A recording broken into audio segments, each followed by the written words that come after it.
Good morning and welcome to this special joint meeting of the Budget and Finance Committee and the Energy and the Environment Committee of the Los Angeles City Council. I'm Paul Krikorian, Chairman of the Budget and Finance Committee, and I'm joined by my co-chair and colleague, Councilmember Felipe Fuentes, Chair of the Energy and the Environment Committee, as well as the members of our committee. I just wanted to explain the unusual circumstances of this hearing for a moment before we get started. Some may have noticed that this meeting has been agendized as a special joint committee meeting of the two committees, as well as a special meeting of the City Council. The reason for that is because if you combine these two committees, we have a majority of the City Council sitting here, slight majority. That triggers certain requirements under the Brown Act to agendize it as a council meeting. But it is not the intention of this meeting to act as a substitute for the full City Council by any means. And in fact, the members who are here who are not members of our respective committees are here as observers. And so it will not be permissible for non-members of the committee to participate or introduce motions. They are here as observers. So because this is a special meeting, we'll be addressing the items that are on the agenda and no other items. And we'll be ready to begin.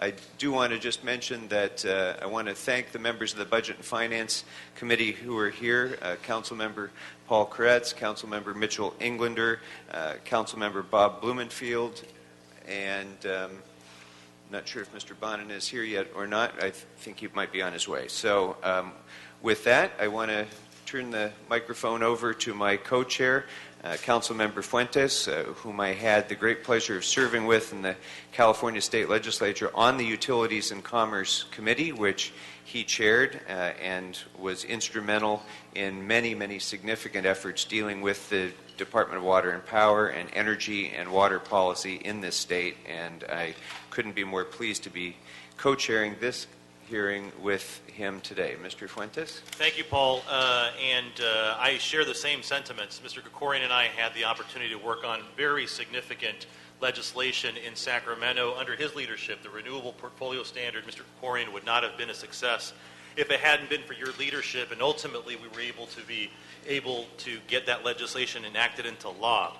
I'd like to begin by thanking all of you for attending today, what I think is a very important hearing, and I also hope that it's going to be very enlightening for you all and for us to help us guide us through what will be some very critical decisions.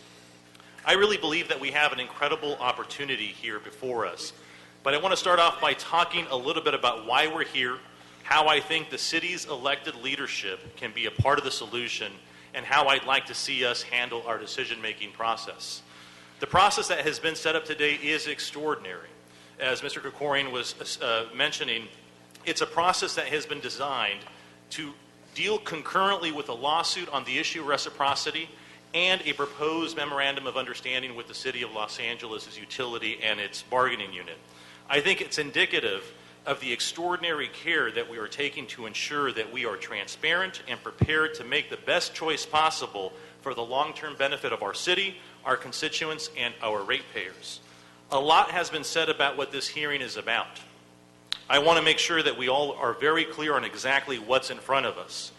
What we are discussing today is a package agreement that settles a lawsuit, presumably limiting the city's exposure to over $200 million, its general fund, and amending IBEW's current labor contract so that it conforms with the principles and instructions given by this city council and its elected leadership over the last couple of years.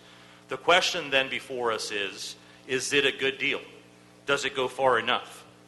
All of this, ladies and gentlemen, in anticipation of future rate hikes, continued capital funding increases, otherwise known as debt, volatile fuel markets, and state and federal mandates. As a result of this extraordinary process, we've been granted an early opportunity to address some of the systemic problems that have been identified by our own ratepayer advocate. I'm eager to start making the improvements we need to make our utility the most cost-effective for ratepayers. Today, I will be asking for report backs on several key items that include work rules, labor agreements, high overtime expenses, and the need to benchmark the utilities' performance. Some of these areas will be discussed today in the presentations of the city staff and the ratepayer advocate. I believe that taking action on these matters gets us closer to where we need to be. But let's be clear, today's discussion is not a beginning. It's a continuation of what our ratepayers, our voters, demanded in 2011 when they voted for charter amendments to reform the Department of Water and Power with a ratepayer advocate. Everyone in Los Angeles can look at this deal through an emotional lens. I know I do when I chase after my wife and daughter to turn off the bathroom light or the television set when no one is watching it, when I remind myself to shut the computer off or I need to prepare my front yard to be more drought tolerant. I think we all feel the same way when we look at our DWP bill every other month. Nobody remembers that Los Angeles actually enjoys some of the lowest electricity rates compared to our neighboring utilities.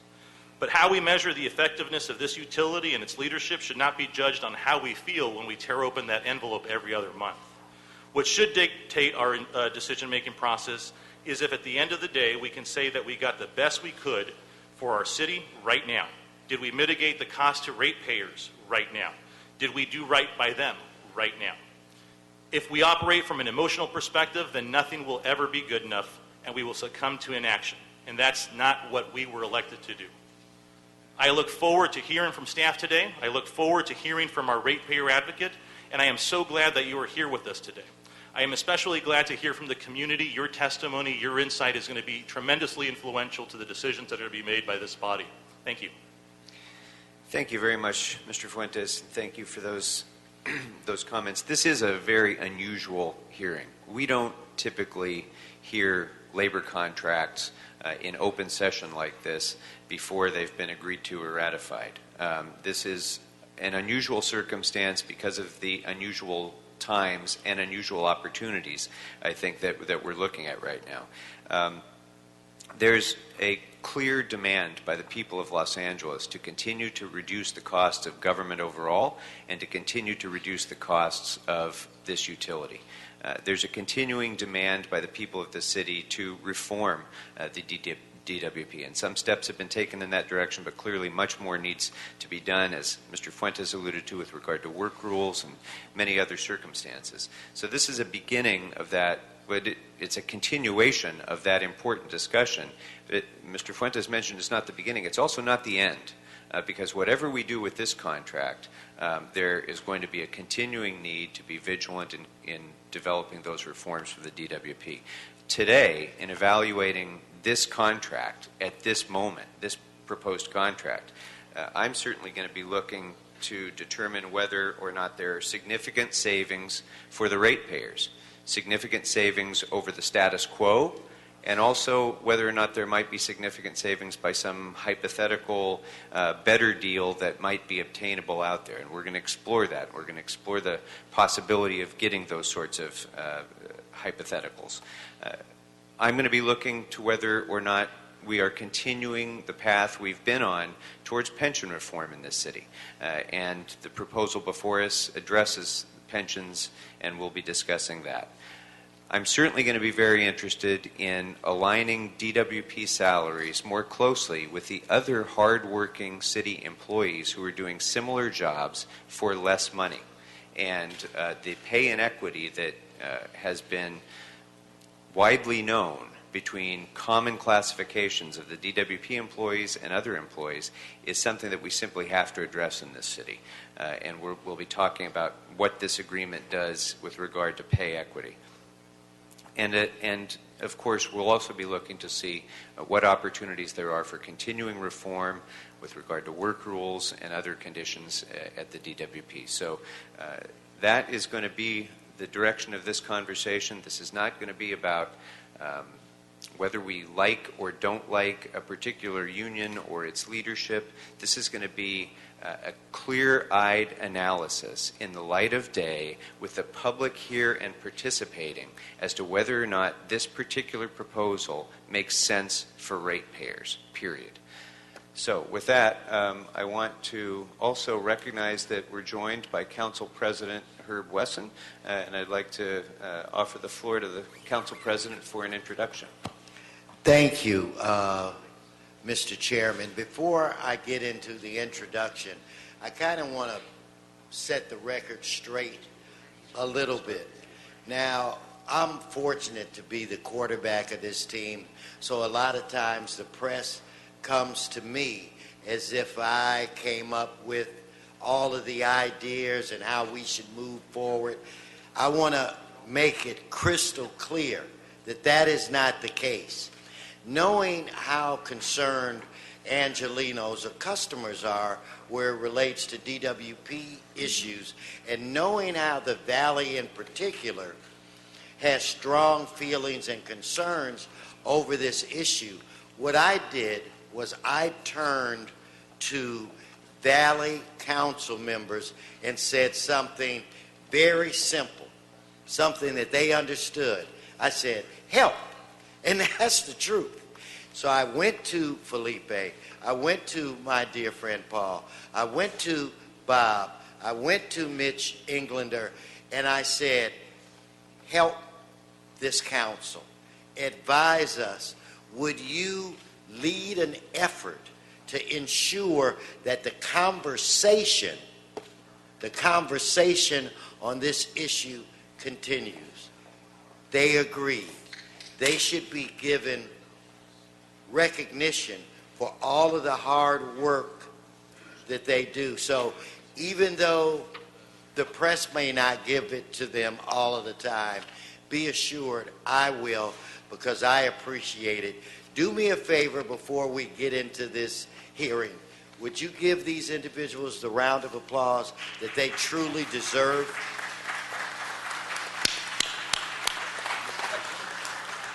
Now, for the introduction.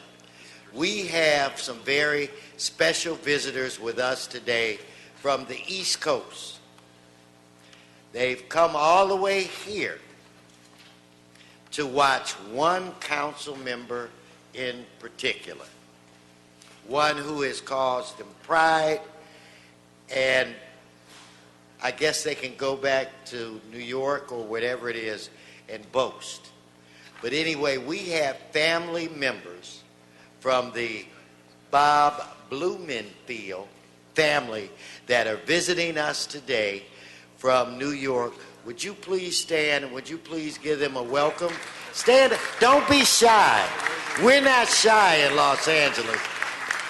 And maybe, Bob, you can tell us who's who, and I'm done. Who's who? Should I do my opening statement at the same time? No, I would welcome my in-laws here, relatives, and I wanted to thank you guys for being here, but I wanted to also make an opening comment about today's hearing and why I'm up here. I mean, I'm up here for a couple of reasons. One, because San Fernando Valley is heavily impacted by this issue and by rates in general, and also I think I'm the member of the committee of both committees, the Budget Committee chaired by Mr. Krikorian and the Energy and Environment Committee chaired by Mr. Fuentes. So I'm involved in supporting both of these fine chairs who are doing a great job in putting this all together. I just wanted to also remind folks, I mean, we're not deciding today. Today we're really teasing out some key issues and trying to find out what are the deal that we've seen, what are the costs, what are the benefits, the costs of taking action, and what are the costs and benefits of inaction.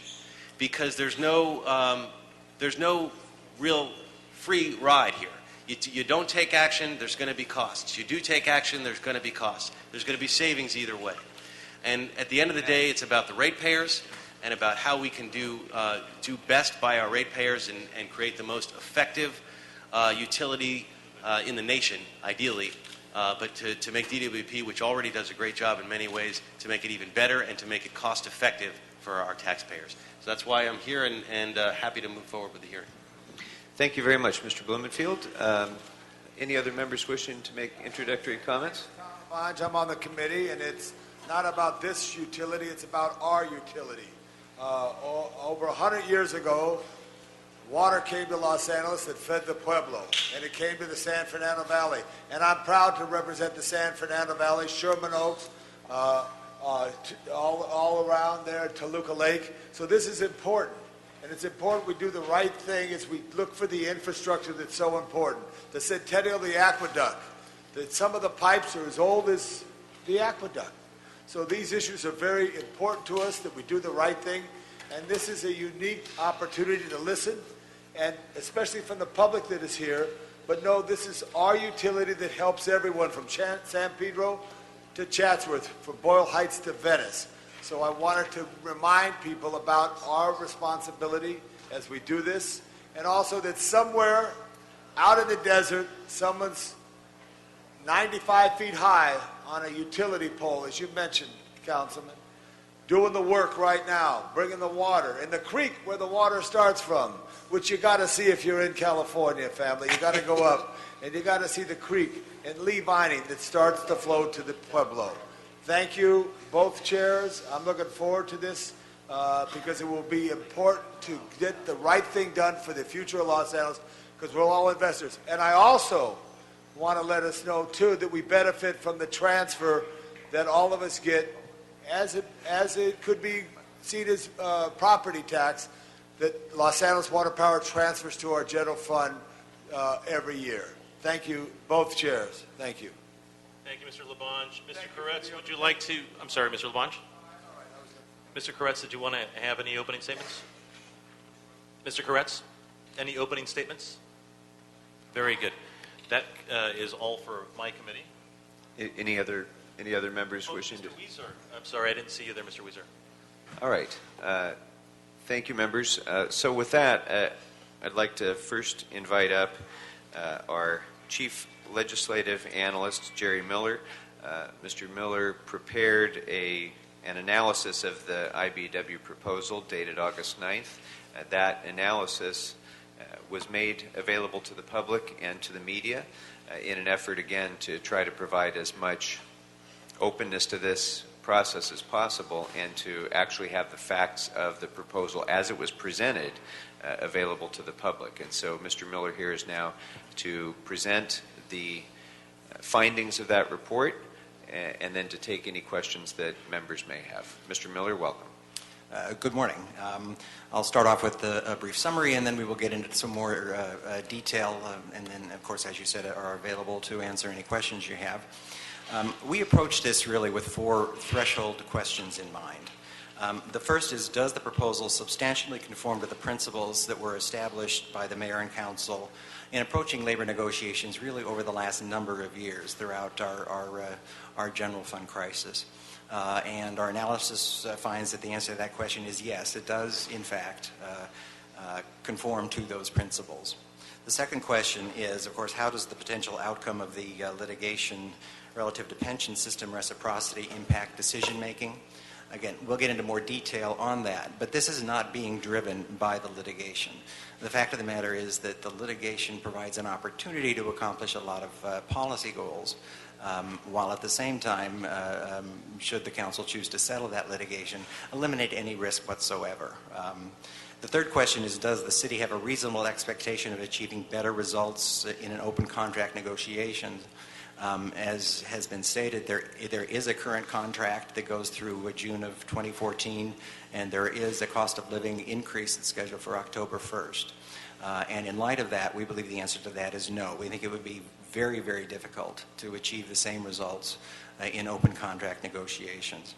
And finally, how does the decision made relative to the proposal that's before you impact negotiations with the other city unions?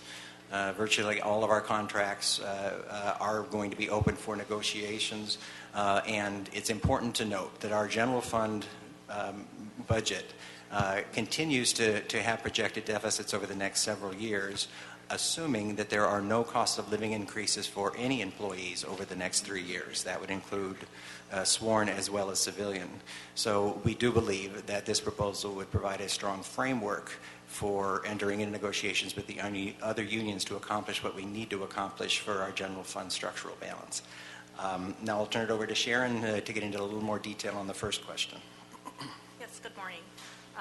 With regard to the first question and the savings of this proposed deal, we need to look back and look at how the city handled our structural deficit and in terms of how we approached our labor negotiations. In the city, we were looking, as part of our labor negotiations, changes to the pension system. We were also looking for contributions to our retiree health care plans as well as active health care, and also looking at reducing costs. Now, in terms of what we did here in the city in conjunction with our labor partners, there have been 2 pension systems that have been put in place here. We have also extended their contracts in some cases, changed bonus structures so that they were not compounding, and did a number of changes to reduce those overall costs. Now, with regard to the proposed agreement with Ibw, many of the things that we did with the city also conform with what's happening with this proposed deal with Ibw. For example, under the proposed agreement, there would be a new pension tier that would be established. This pension tier would actually increase the age of retirement and reduce the retirement factor. It would also increase the employee contribution to the retirement system. It changes the maximum compensation that an employee would be able to receive, and it makes a number of changes. In addition to that, the COLA that the unions are entitled to get, this is a 2 to 4% COLA that they would be entitled to receive in October of this current year. That COLA would actually be deferred until October 2016-17. In addition to that, when that deferral takes place, instead of a floor of 2%, the floor is actually 0%. That would guarantee 3 consecutive 0% COLAs for the next 3 years. And the last time that actually happened with Ibw, where they received a 0 COLA, was in 1992-93. In addition, and that was for 1 year, yes. With regard to the common classes, this addresses the salary disparity. It begins to address it. There's 28 common classes where their salary levels would actually start at a lower level. In addition to that, it would provide for new contracting provisions that we've been reading a little bit about in the press as it relates to how much overtime employees would be entitled to receive in the case of contracting. And also with regard to the COLAs that are deferred, it would also begin the process of having those COLAs being applied towards health care benefits for active employees as well as retirees. With regard to the amount of savings that could be generated, we are still continuing to refine these numbers. Based on our last estimates, we believe that the 4-year savings of this contract would be in the range of about $400 million. Over the long term, there are many assumptions that need to be made, and as indicated, we are continuing to refine these numbers. We believe that the savings are in the range of at least $7.9 million, and that's comprised mainly, $7.9 billion, and that is comprised mainly of 2 factors. That would be the deferral of the COLA and the compounding effects of that COLA loss in those first 3 years, as well as pension savings.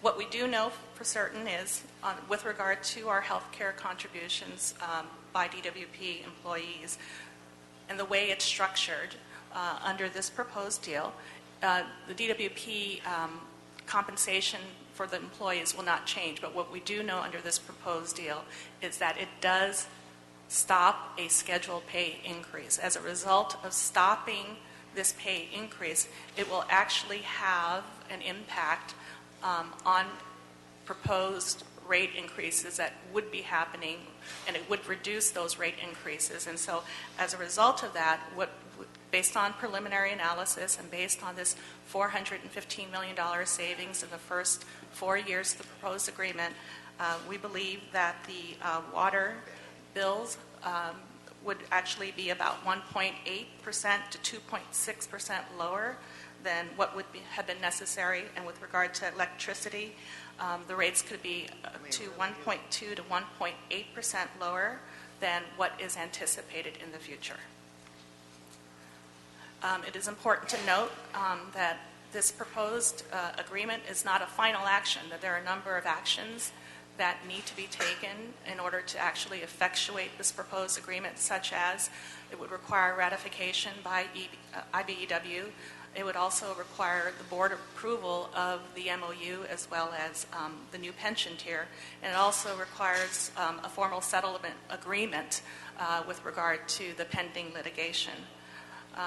What we can say is about this proposed agreement, it does provide certainty to us over the next 4 years. It provides billions of dollars in savings in pension system contributions. It will reduce rate increases. It makes some progress on health care reform, and it begins to address the salary disparity, common classes, and contracting issues that we've had. And as indicated earlier by these council members here today, we do need to make more progress in many of these areas, and we believe this proposed agreement will establish the basis for some of those future discussions. Moving on to question 2 relative to the litigation. The nature of the litigation has to do with the reciprocity between the DWP pension system and the city's civilian pension system. The way things work now, employees can go back and forth between the two. They bring with them all the seniority that they have from where they're coming from, and they bring with them their own contributions to the pension system. But the city's contribution to the pension system stays with the original pension system. Now, what is happening is, because of the salary disparities and the much more generous pension system at Water and Power, there's a constant, pretty extreme flow of employees from the city to the Department of Water and Power. What that does is creates a larger unfunded liability in the Water and Power pension system, because they have to make up all of the time in terms of the pensions of the new employees, but they don't get the money that the city otherwise would have put into the pension system. So what occurred is the Board of Water and Power Commissioners ended reciprocity. The council under Charter Section 245 stepped in and asserted jurisdiction. Under that charter section, you can't change a decision. You can simply reject it or uphold it. What the council did was reject that decision to end reciprocity. Now, the reason was because the council wanted the Department of Water and Power to focus on pension reform, not simply ending reciprocity. So that really, again, very aggressively started the dialogue about the need for pension reform. And so, in essence, the city was sued, saying that the council erred or unlawfully asserted jurisdiction and rejected. And the lawsuit also is seeking approximately $200 million from the city, most of which would be the general fund, to reimburse the Water and Power pension system for the cost of the employees over the last number of years that have gone up there. So, as I said in opening remarks, this is not, the litigation is not driving this. From a policy standpoint, I do believe it's important to end reciprocity, because the bottom line is somebody is paying for that. It's either going to be the general fund if we do transfer the money, the city's contribution up, or it's going to be the ratepayers, and you know, they're basically the same people. The taxpayers are going to pay for it either through higher taxes or through higher rates. So we do think it's important from a financial standpoint and a rate control standpoint to end reciprocity. The second issue is one of operations. Virtually every department in the city will tell you that they have a great deal of difficulty with hiring and training and getting seasoned employees who then leave the city and go to Water and Power for a better salary and better pension system. And that causes a great deal of operational problems. We have difficulties with system programmers. We have difficulties with accountants. Engineering is a big problem. Mechanics are a big problem. We have difficulty keeping mechanics to maintain our fleets because they go to Water and Power. So from a policy standpoint, we do believe it's important to end reciprocity. And the settlement of this would accomplish the policy goals as well as resolving any potential liability for the $200 million. Now, to be fair, the city attorney thinks we have a very strong case on that issue. But again, I keep saying this is not about avoiding litigation. This is about using this as an entire package to accomplish what we need to accomplish. The next question would be, do we have a reasonable expectation of achieving the better results? Excuse me. If the contract is allowed to go through and expire, you're going to be in a situation of negotiating an open contract beginning sometime next year. Again, it doesn't expire until June 30th of 2014. We believe that it would be very difficult in an open contract to get the savings. One, since the COLA is going to be going in now, in essence, you've got to do better than 0% COLAs over the next few years just to achieve the same savings. And so basically what that means is some sort of a give back in compensation in some form. Now, we believe that that would be extremely difficult to do. And if it moves in that direction, as the report indicates, what you may find yourself in is negotiating to impasse and unilateral implementation. And we do go through a great deal of detail on how difficult that process is. You can also only do that 1 year at a time. And as we said in the report, by the time you get through the process, you will probably take 9 months to a year. So you're, in essence, going to be in the renegotiating phase and in impasse and really a lot of tension with labor, year after year after year. I think there's also been some discussion about comparing it to Glendale, a contract which they did unilaterally implement. So that's not particularly instructive after 2014 because we have no idea what the COLAs might be at the time. So for a variety of reasons, we do believe it would be very difficult to achieve the same savings with open contract negotiations. Finally, as I said in the beginning, our budget does assume that there are no cost of living increases for any employees going forward. Police, fire, all of the civilians. It is very important now that we do have some rising revenues, as you know, we still have a general fund structural deficit. It is essential that we get control over that over the next 3 or 4 years. And the only way to do that is to control our own labor costs. So we believe very strongly that this provides a template to enter into negotiations with the other labor unions throughout the city to try to accomplish what we have to accomplish for our general fund. So that is our report, and we're happy to answer any questions.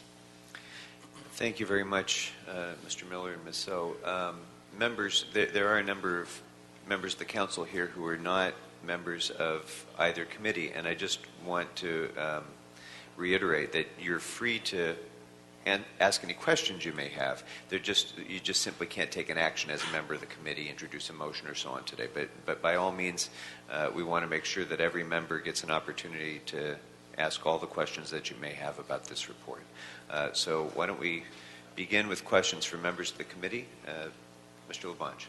Listening to you, Mr. Miller, the Chief Legislative Analyst's Office of the City of Los Angeles has reviewed this, and your recommendation is? We believe that you should approve the proposal. Because it's best for the city in the long range. If it would be extended or continued, it would be not in the interest of the city of Los Angeles that we have focus. And Ms. Sharon, so you mentioned something, and you're a great veteran of city service. 00 was in 1992. That's in the last century. Here's 3 zeros in a row. Correct, sir. 3 zeros in a row, and that's like unbelievable. So, members, I think that's something we've got to look and dig deep. I like the ideas that some people have about, we want to make suggestions as far as we go further. But that is a proposal that is 0, 0, 0. I've never heard that before. I've been here 38 years. So I'm very much aware of that concept that is new and would bring us into a better position if we could hit all the dots on it. So I thank you, Chair. I wanted to hear clearly from the CLA, and I appreciate that. Members from the committee, any additional questions? Mr. Blumenfield. I wanted to explore with you a little bit about what the COLA means. It's heard and the opportunity cost.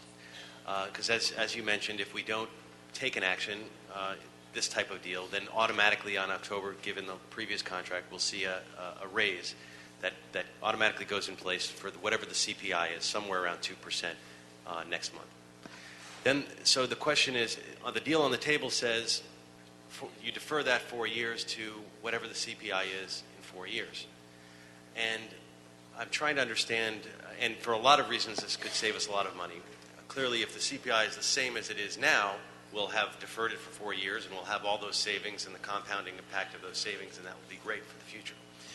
But if the CPI were 15, now I know that can't be, then it would clearly, we would be maybe have gained in those 3 years, but we would lose severely in the out years. So, and the deal on the table says the CPI could only, we're only looking at a range between 0 and 4%. And some folks have suggested that, well, if we go on the high side of CPI and we roll the dice, there is a rolling of the dice, we may not see the savings of this deal in the out years, in the long run. But we've talked back and forth about this question, and I'm still trying to sort of see on paper where is the break-even point in terms of CPI. And I am led to believe that break-even point is well beyond 4%, meaning that no matter what the CPI is, this deal will make sense financially. But I do want to sort of explore with you what that really means, and both in terms of the apples-to-apples comparison of just on the salaries, but then I think more importantly, looking at the other costs as well, the pensionable costs, because as you defer the salary increase, there's about a 50% increase or decrease of the pensionable income as well, and that compounds as well. So what I'd like to know from you, if you know what that break-even point is in terms of CPI, or even if you don't know, just to give us a sense of where are we safe that no matter what it is, we're getting a good deal just on those two factors. On a 4-year basis, a 2.9%, if it were 0, 0, 0, 2.9%, if the 2.9% in the 4th year is lower, you will always have more savings under that scenario. Number one. If you had a 0, 0, 0, 2.9 in the 4th year, and say you had a CPI of 4%, which is the maximum, it would still be a very large number.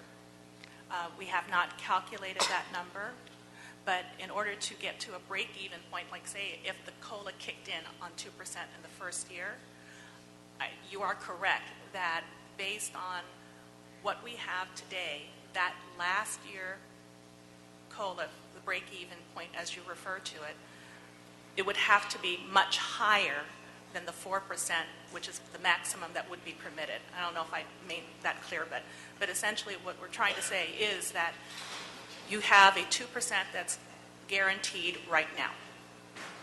And if you went forward at a 2%, 0, 0, 0, it generates X savings, right? In order to generate that same amount of X savings, and looking at it from the 4th year and doing a COLA in the 4th year, the COLA would have to be much higher than the 4% that would be the maximum permitted under this contract. Or conversely, if you want to look at the flip side, you have a 2%, 0, 0, 0 that generates X savings. Under the proposed deal with a 0, 0, 0, 4%, you would actually get to that same savings quicker. I can't tell you how much quicker, but we can calculate that and get that number back to you. But it would be quicker. I mean, I think those are... There's no numbers associated with that. It's just conceptually you are correct. Right. But it'd be great at some point to put the flesh on those bones and get those numbers, because I think they really do make an important point about this in terms of where the savings are. Clearly, anybody can see if you just deferred the CPI of what it was now to what it would be in 4 years, it's unquestionably a savings because you've deferred those costs. And then the question is, as you go up, how much of those savings gets eaten away by a higher CPI? Right, and that only relates to the COLA factor.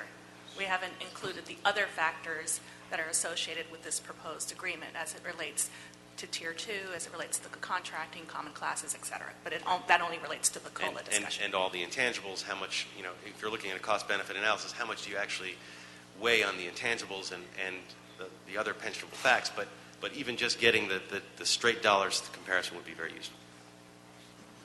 It very much would be, but one additional point on that is that the opposite could be true as well, because with the deferred COLA under this proposal, the floor, instead of the 2% that it is right now in October, will be 0.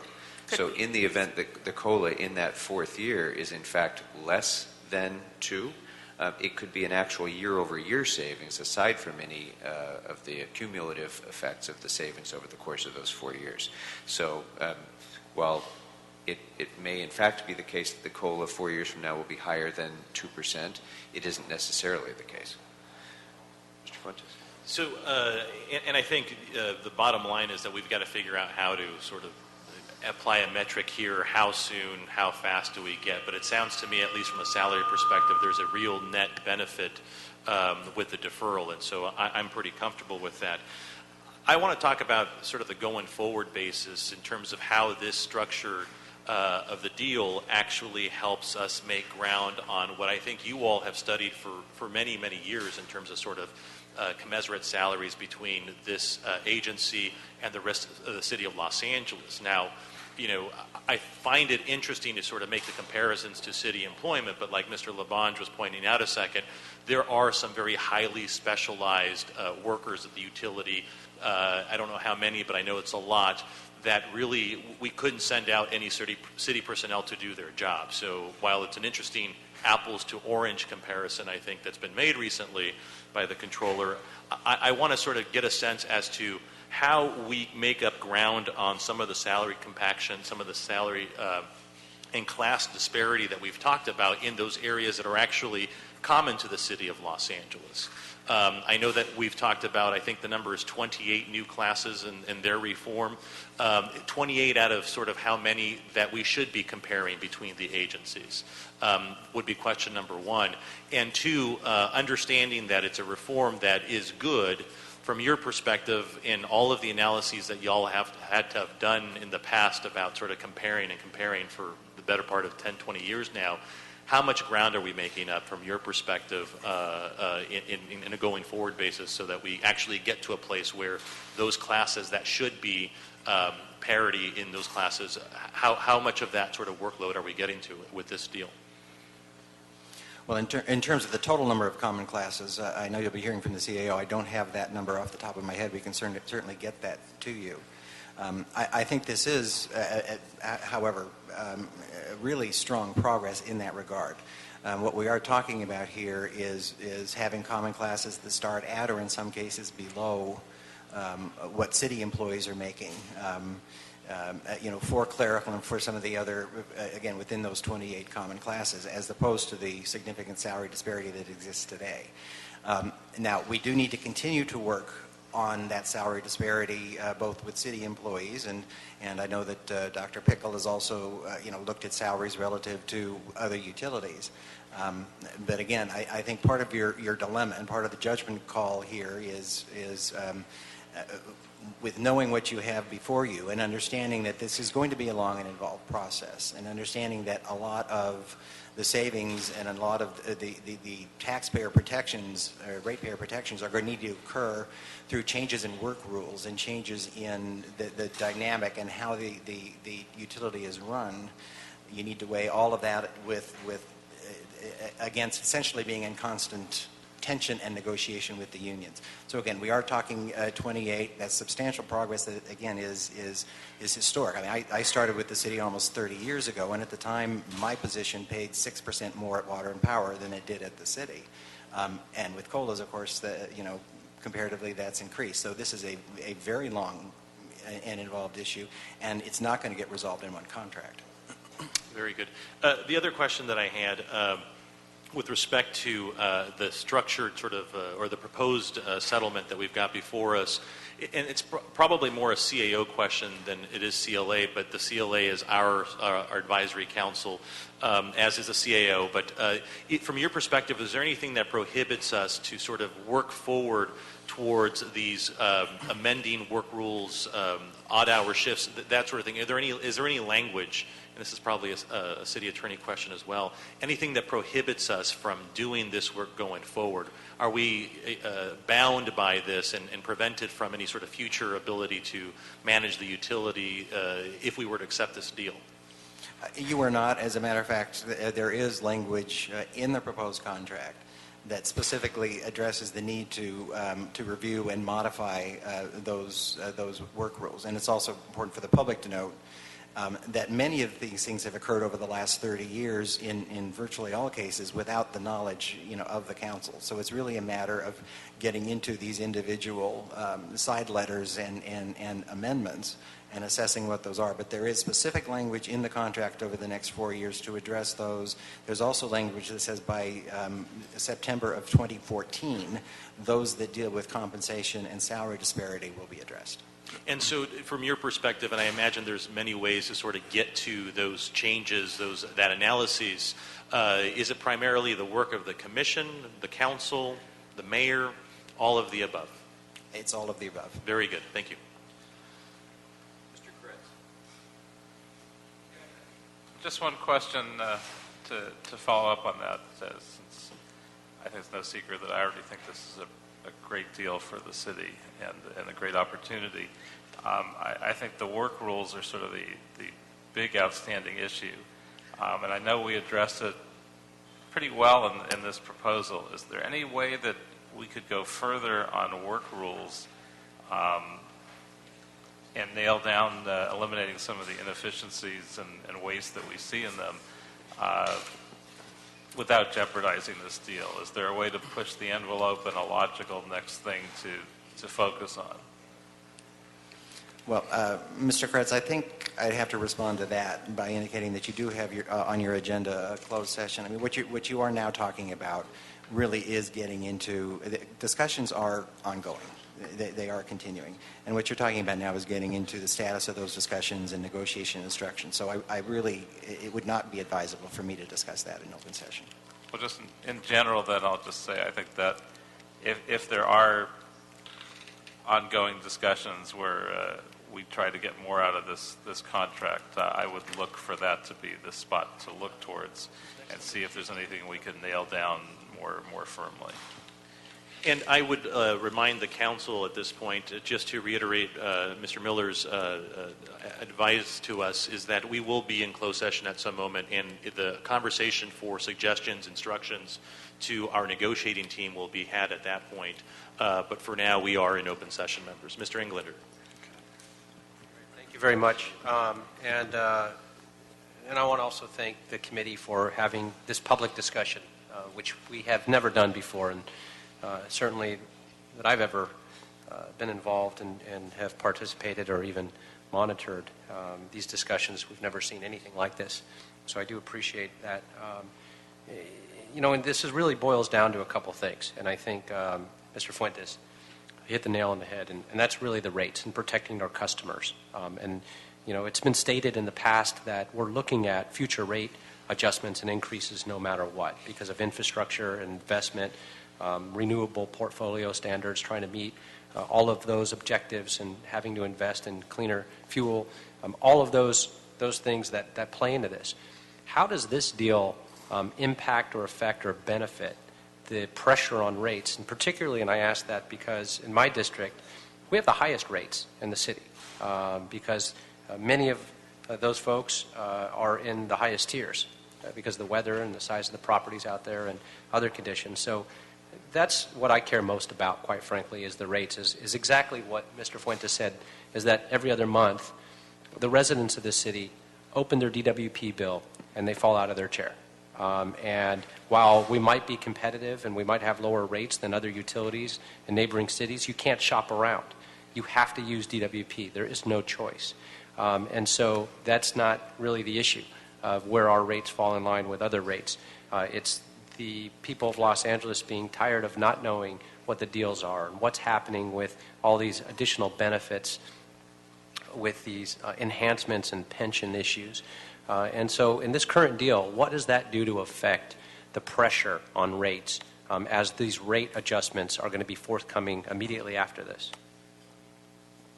Well, you are correct. You'll be hearing from Mr. Nichols later, and I think the expectation is that there will be a rate case that comes forward before the end of the calendar year.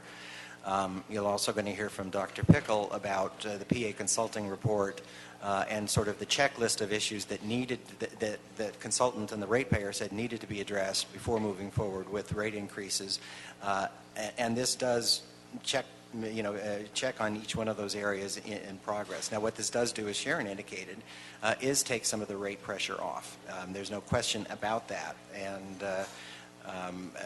so it helps in that regard. I think it's also important, as I indicated earlier, to note that it's important for the ratepayer protection to implement some of these process changes and bring the overall cost down in the utility, and that goes beyond salaries, that goes beyond compensation. So there's a lot of work that needs to be done over the next several years to also help mitigate those rates. And we believe that this proposal creates the best environment to try to accomplish that. And as those rate adjustments, assuming if this proposal does move forward, when the rate adjustment proposals come forward, can the effect of this agreement be quantified and qualified as it pertains to those rate adjustments, specifically and financially at that time? Yes. It's also important to note, Mr. Englander, is that with regard to water and power, I mean, this will reduce some of the rate pressure, but what we have to keep in mind is with regard to water and power, much of their costs is not in labor costs. The majority of their costs is in capital and infrastructure. Over 75% of the overall budget of water and power is allocated for that purpose. So anything that we do with regard to labor, it's a smaller impact. And the fact of the matter is, with all of the requirements and regulations as it relates to green power, it's very expensive. And so consequently, this will have some impact, but clearly most of the pressure is coming from the infrastructure costs that are coming down the line. I get that as an overall percentage, but I respectfully disagree that if this deal actually has built into it billions of dollars in savings over the next 20 or 30 years, calculated out by the actuarial studies that are attached herein, then those are real savings to ratepayers. Yes, there will be savings, absolutely. But my on a only point is percentage saying basis. on a percentage basis, it's, yes. Okay, thank you. Mr. Blumenfield. Thank you, and I appreciate the previous question about the rates, because it's extremely important for folks, particularly in the Valley, but all over the city. I wanted to tease out a little bit, though, on the question of what can be done by contract and what has to be done by executive order or by, through the commissioners. Because a lot of people look at this deal and they say, well, maybe you could do more on the pensions or do, on this or that. The only reason, as I understand it, why we even have an impact on pensions in this deal is because it's a settlement agreement. If we were to not have a deal, then there wouldn't be a settlement agreement, and the next time we would basically be negotiating a contract in next year. And so my question to you is, what are the things, if we were in that realm where we were negotiating a contract, what are the things that we would have purview over and wouldn't have purview over, specifically with regard to some of the big issues like pensions and work rules and some of the side deal things that people are talking about? I want to get a sense of what we have and what we don't have access to. You are correct in that the litigation really is the opportunity to discuss the new pension tier in this context. The council does not have any authority over the establishment of pension tiers at Water and Power. That is up to the Water and Power Board. So if you would be moving forward, you would be negotiating the MOU itself, and again, it would be salaries. Yes, the work rules again would be on the table. There's no question about that. And you would be negotiating essentially, salaries and terms of condition of employment. But again, you would not be negotiating or influencing the establishment of a new pension tier. Yeah. And similarly, if we were to do a deal like this and we get this pension tier, there's nothing that would prohibit the mayor and the commission from, next year doing a different pension tier. That's correct. So I'm trying to get at the question about, is the perfect the enemy of the good? Are we getting something here that will somehow preclude us from doing something better down the road, or can this be a meaningful first step? And I wanted you to speak to that. Well, I'm not going to get too far on this, with the city attorney stepping in. I will say that one of the issues here is whether or not the establishment of a new pension tier is challenged. I mean, it is certainly public knowledge that our civilian employees are challenging the establishment of the new pension tier on the Lacer side. So that is an important consideration. The city has asserted that we have the right, the council and the mayor have the right to establish a new pension tier for new employees. Everything is subject to challenge. So part of the elements of this deal certainly is the fact that that would not be an element in this case.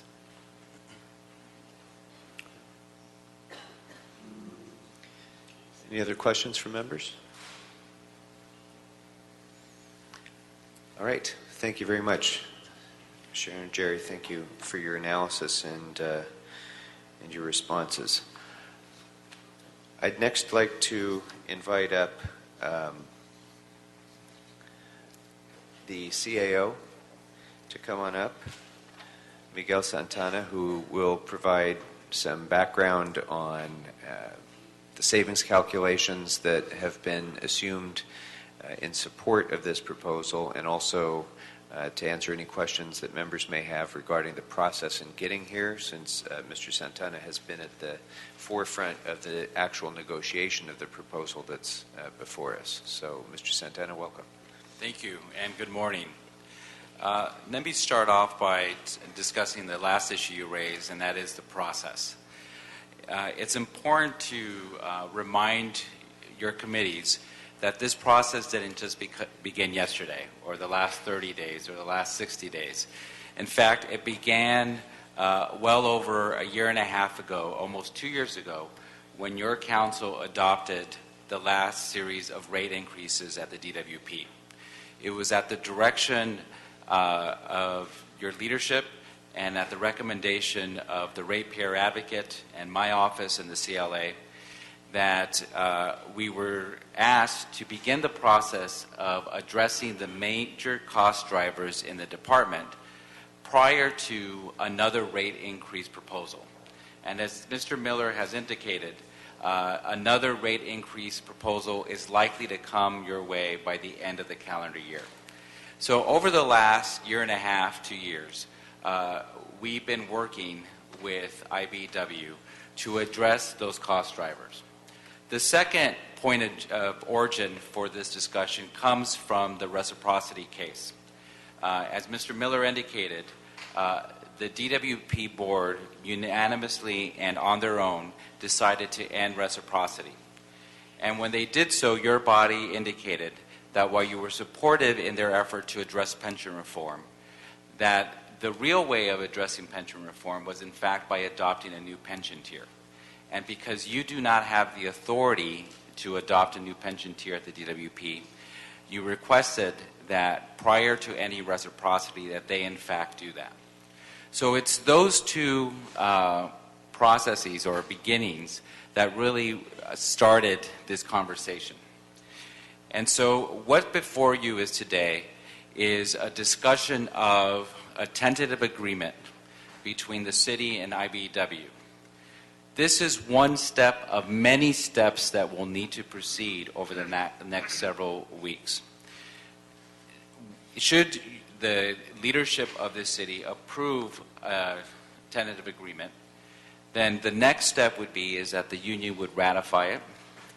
That would go through its own process, taking about 30 days or so. And then ultimately, an MOU would come to your council for final approval. In addition to that, the city attorney has to draft a settlement. And the settlement is very comprehensive. It includes the MOU that I just talked about.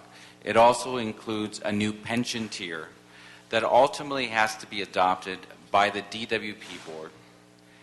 It also includes the ending of the lawsuit itself that would result in the general fund not being held liable for that liability today. All of these pieces are tied together. So in other words, even if you were to move forward and direct that we approve this tentative agreement, should it not be ratified by the union, then the new pension tier does not become effective.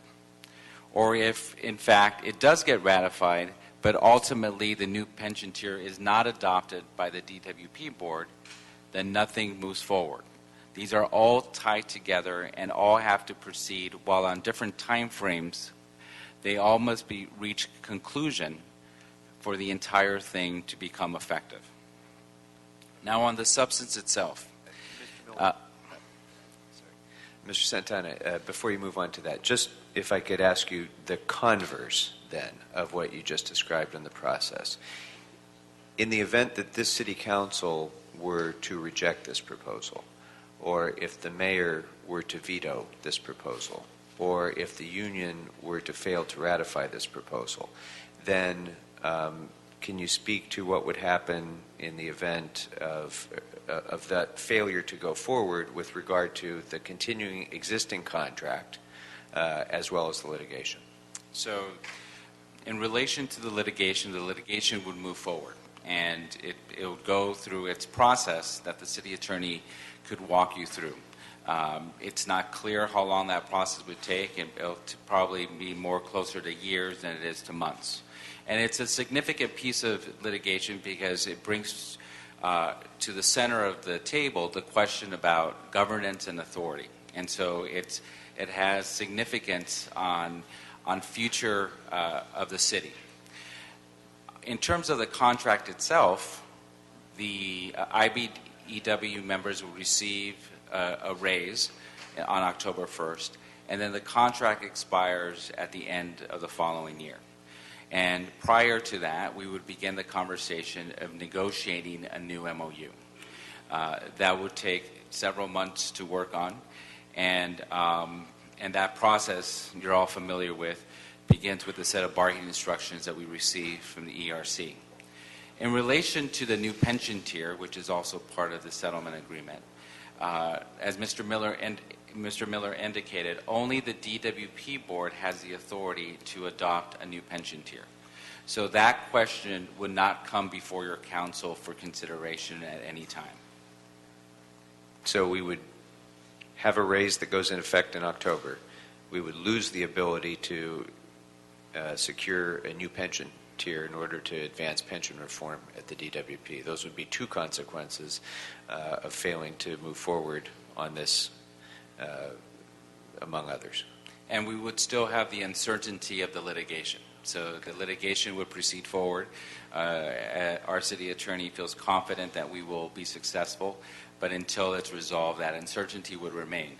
That liability is part of our disclosure documents when we issue bonds, so we list it out as a material liability, just like the Ardon case and other cases that the city is confronting.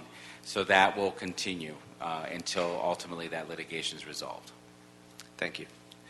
So on the substance of the case, of the MOU itself and the approach that we took based on the direction of your council and the ERC. This proposal is about progress, not perfection. And the way we define progress is based on the criteria that was established by the ratepayer advocate when you approved the last set of increases in the rates. They involve compensation, pensions, health care. Those are the main drivers and how success was defined. In addition to that, the issue of disparity among the common classes was also established as a main concern, and flexibility around how the work gets done itself, specifically as it relates to contracting. So the approach that we took was to identify solutions to those main drivers. The most significant of those is compensation. You know, the DWP has gone, as been stated earlier, with raises, significant raises over the last few decades. And as Mr. Miller indicated, the last time the IBW went without a raise was in 1991. Just in the last 5 years alone, in 2008, the union received a 5.9% raise. In 2009, they received a 3.25 in cash, not as a raise, a one-time cash. 2010, a 2%. In 2011, a 4%. and in 2012, a 2%. Should this deal not proceed forward, then they will likely receive a 2% on October 1st.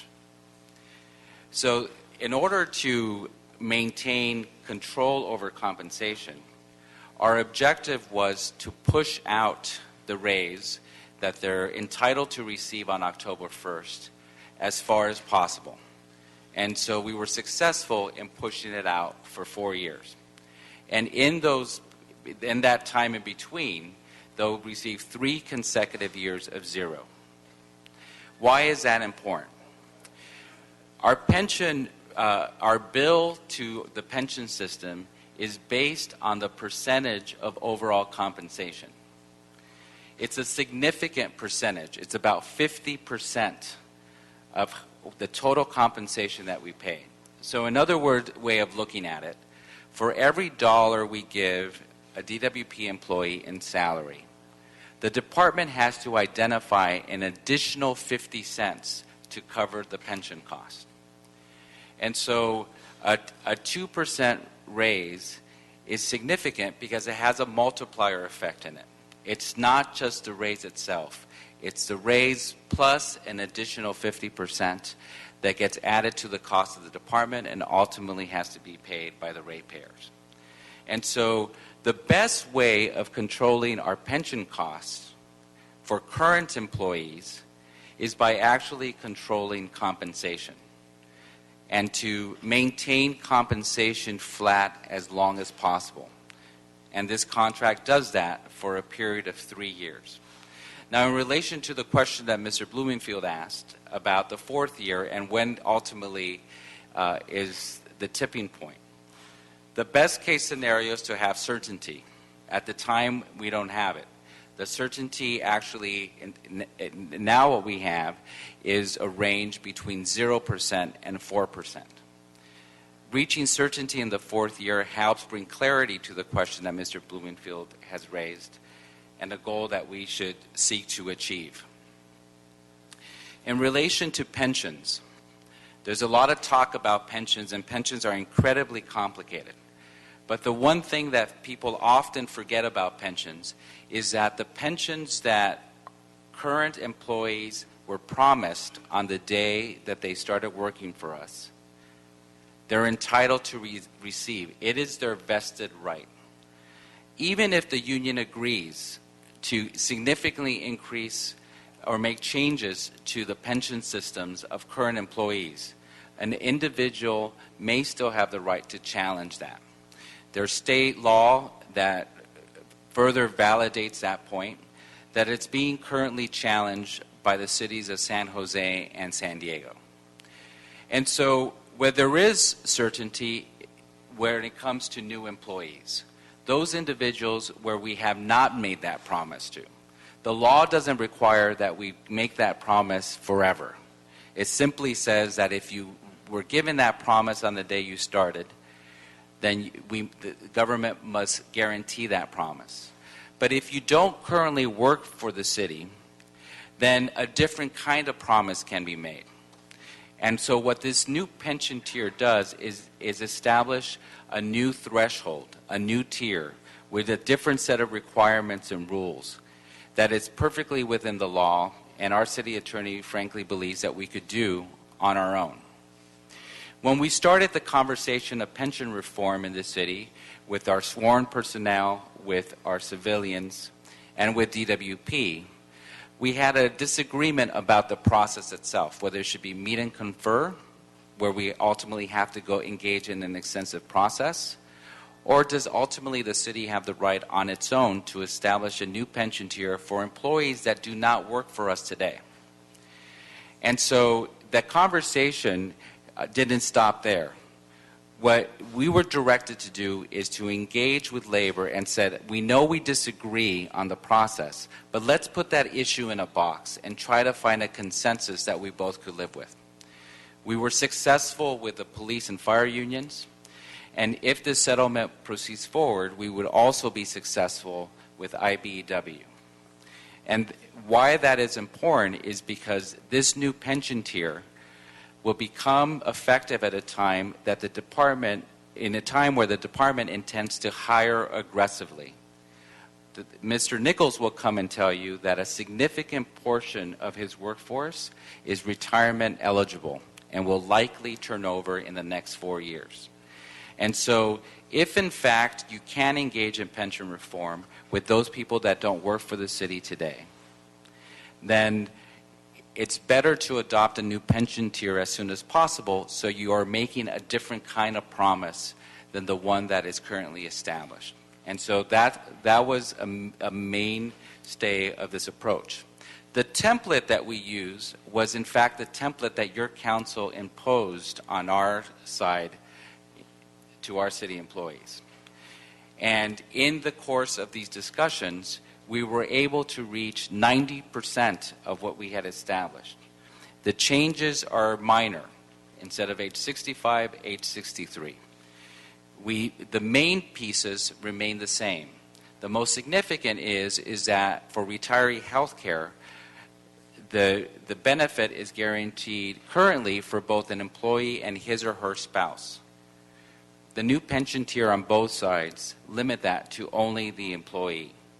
In addition to that, in both cases, the pension contribution is significantly increased.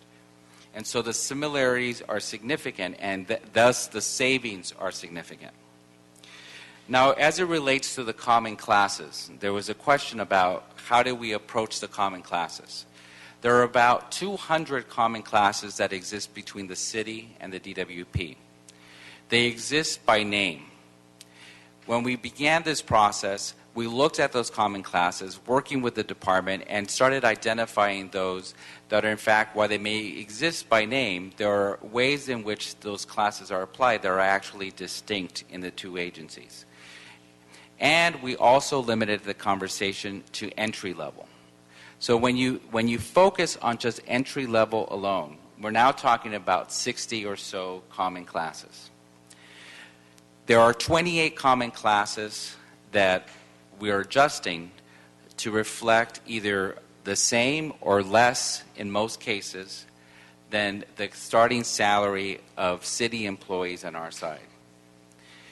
And so those classes include custodian, they include clerks, senior clerk typist, and other positions where clearly there's no difference in the context that defines the work itself.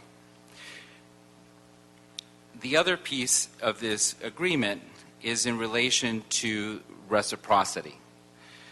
Now, reciprocity is historically has benefited both the city and the department.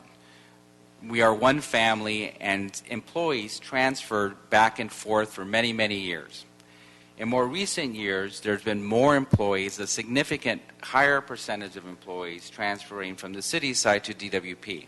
In part because of the better pension systems, in part due to the higher salaries. And so what this does, it creates a liability in the department, because when an employee transfers to the DWP, the percentage that they pay of their own salary into their pensions goes with them. But the amount that the city has made in contribution stays here. And so if an employee has been working for the city for 15 years, then the department, the DWP, then has to absorb those years and pay them out when that employee retires at a higher rate in most cases. And so that liability has grown year after year after year, and it's calculated to be about $200 million just in the time in which this council voted to prevent the department from ending reciprocity on its own. And so the question is, who pays that liability? Is it the department and ultimately the ratepayers, or is it the general fund? There are no winners in that answer, because ultimately it's one or the other. The liability just doesn't simply go away. It simply is a hot potato between one department and the other. The taxpayers remain the same. Now, in relation to the work rules and the issues of contracting out, we started this path by addressing the main drivers that Dr. Pickle and the PA consultant mentioned in their analysis. And we did that by design because we wanted to reduce and mitigate any future rate increases that we know are coming. But there are other issues that are significant, that are titled under work rules and letters of intent and side letters and letters of agreement, a number of different issues that need further analysis and further amendments. And so what this agreement does, it actually makes progress in one area that the LA Times has written about in terms of the sick time policy. It establishes that any time an employee takes more than 3 days of sickness, they must demonstrate through a doctor notice that, in fact, they are sick. Sort of a common sense solution to a complicated problem. Now, the department has made the decision to apply that on their own recently. And the union contends, while they have agreed to amend their contract to allow that requirement to proceed forward, they also contend that the department cannot make that decision on its own without engaging in a process. This agreement resolves that question. The other issue is in relation to contracting. There, as the LA Times has discussed, there's an approach to contracting at the department that basically says that before you contract out, you must utilize the workforce at its fullest capacity. And so how do you define what the fullest capacity is? It's defined by everyone working 100% of their time, which is 40 hours a week, plus an additional 10% of overtime. And so once that threshold is met, then the department has greater flexibility to contract out. What this agreement does, it begins the process of providing even greater flexibility. And that flexibility is established by reducing that threshold to 5% for those positions that are not specific to water and power. And the department is identifying strategies in which how it can maximize that flexibility today. But the most important part of all of this is that this agreement doesn't end the conversation just on those two items. It in fact, creates a process in which this conversation can continue over the next 4 years. And it is the intention of the city to, in fact, go through every item, one by one, and discuss them and reach and update them over the period of time of this contract. It's going to be a very cumbersome, very extensive process. I'm sure the ratepayer advocate will have some insight as to how we should approach it. We saw yesterday by the controller's report that he gave us a roadmap of some of the main drivers we should start addressing. And so this process will begin once this overall settlement is approved. So the question is before you is, given all of these elements, is this enough? I would argue as the city's lead negotiator that in fact it is not enough. And there is certainly a lot of work that needs to be done over the next few years to strengthen this department's ability to do its work. And what this contract allows is that flexibility to do so. The savings are significant and frankly unprecedented. The savings come both immediately in the next 4 years, which then reduces the pressure on the department to significantly increase the rates. There will be rates that will be proposed to you, and you will have to consider increasing the rates. But Mr. Pickle and Mr. Nichols will talk about how this proposal, in fact, reduces some of that pressure.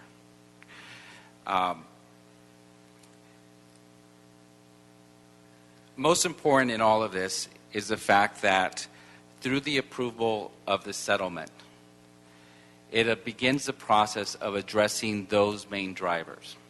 And we could spend the next 4 years in making what is a settlement that makes significant progress to one that is more perfect. With that, I'll be happy to answer any questions. Mr. Wesson? I was just going to ask Mr. Santana if we could hear from Tom, longtime negotiator for the city, and just get his view. So I was trying to do that quietly, but it didn't work. You caught me. Tom Coltis from the CAO's office. I did the labor relations function here for a while prior to retirement, and as has been indicated by the CLA, we've had one contract with Water and Power where there was a zero for 1 year. This one provides 3. That has never happened. In terms of the value of that, when not only is it a value on the compensation side, which is very clear, 3 years of zero, everybody understands that. You get 3 years of zero, therefore your salary costs don't go up. But in addition to that, 3 years of zero don't get compounded on your pension. And that held significant value for Water and Power because their pension contribution is 50%. It is the only way under current law that you can impact the pension of existing employees. Because when pensions are extremely complicated, but pensions can be broken down into 4 key areas, which is how many people you're paying a pension for, how much those people are making, and what it is you're giving them. What's the plan design? And then lastly, how much money you're making on that money. And so under existing law, you can't change the plan design. The number of people that we have to have for the Department of Water and Power is driven by the work program. So that's basically not a changeable feature. And the investment return will be what it will be. And so when you sit here today, what can you do to control pension costs? The only item you've got on your plate is to control salaries. And this negotiation, as has been indicated, does something that's completely unique. 3 years of zeros gives you that ability to impact pension costs. The new tier is significant. And yes, we can impose it, but yes, we have it through this mechanism. And in terms of what does it do, it reduces the normal cost of a pension plan by 50% at Water and Power. And that long-term will create value for the ratepayers in perpetuity. It's a value that you just can't, we could never have achieved any other way through negotiations. The progress on common classes is good. Getting to the work rules is good too. But in terms of dollar value, unprecedented in terms of its ability to produce long-term savings, both during the term of the agreement and then into the future. Thank you. Mr. Santana, I wanted to, and I hear Mr. Long saying that sort of this, that it's good that we've got this cost containment strategy, and you can't, I think, dispute the, I guess you could dispute the numbers, but they make a very compelling case. But you may have heard in my opening remarks, I'm very interested in going forward what it means in terms of an overall strategy to mitigate the cost to our consumers, to our investors, to our residents. And you mentioned that this deal provides us a flexibility that we've not had before in terms of being able to create a process by which we can start analyzing work rules, benchmarking, et cetera, all the things that the ratepayer advocate has advised us to do through the consultant's report. Was that prohibited before, and are we affirmatively saying that this process will be memorialized in this agreement? Well, we're not 100% done on resolving that issue, and I don't want to get into the specifics on the negotiations, but certainly the approach that I've been directed to achieve is one that provides greater transparency in the process and allows your council and the mayor greater authority of how and what issues get introduced. The department and the union have had a process currently of establishing new side letters and a number of different elements related to how the work gets completed that never go before your council or are never presented to the mayor or to ERC. And one of the issues that we're trying to achieve is to find a way to bring about a greater tie-in to how the rest of the city operates. And so that's a conversation that we're currently having, and we're hoping to achieve that. If we're successful, then the agenda that's set on the priorities and the approach to all of those issues, most of which were done by the department and the union without ultimately coming to your council, would be much more comprehensive and will in fact look at the whole picture. And so because today I don't have a piece of paper that says these are the top 10 things that we should go after. Okay, we don't have that. The most important thing to do is to have an approach that allows us to begin to address those top 10 things and then the next top 10 things and so on. And that's going to take time. And it's going to take the research of the department working with my office. It's going to take input from the controller and from the ratepayer advocate. And what we're working towards is establishing language that in fact allows that. Very good. Colleagues, any questions for our CAO? Mr. Blumenfield, followed by Mr. Koretz. Okay, I'm just trying to, we read the stuff that the controller came out with, and some of it's quite startling in terms of things that are driving the cost. But you were assuring us that part of this agreement, you really looked at, first and foremost, the big cost drivers. And sort of and that's very comforting for me, knowing that that's on the table, and a lot of the other things are startling, but are not as big of a cost driver. And sort of ask this question so you can sort of assure the public and my constituents, if you can quantify that a little bit. I know it's impossible to get it down, but just to be able to say that at least 70% of the cost drivers of this are contained in our deal, and X amount or 30% or whatever it is. I just want to get a sense of the scale of that, because that will help put in perspective all of these things that at the last minute are coming up, but that are very concerning.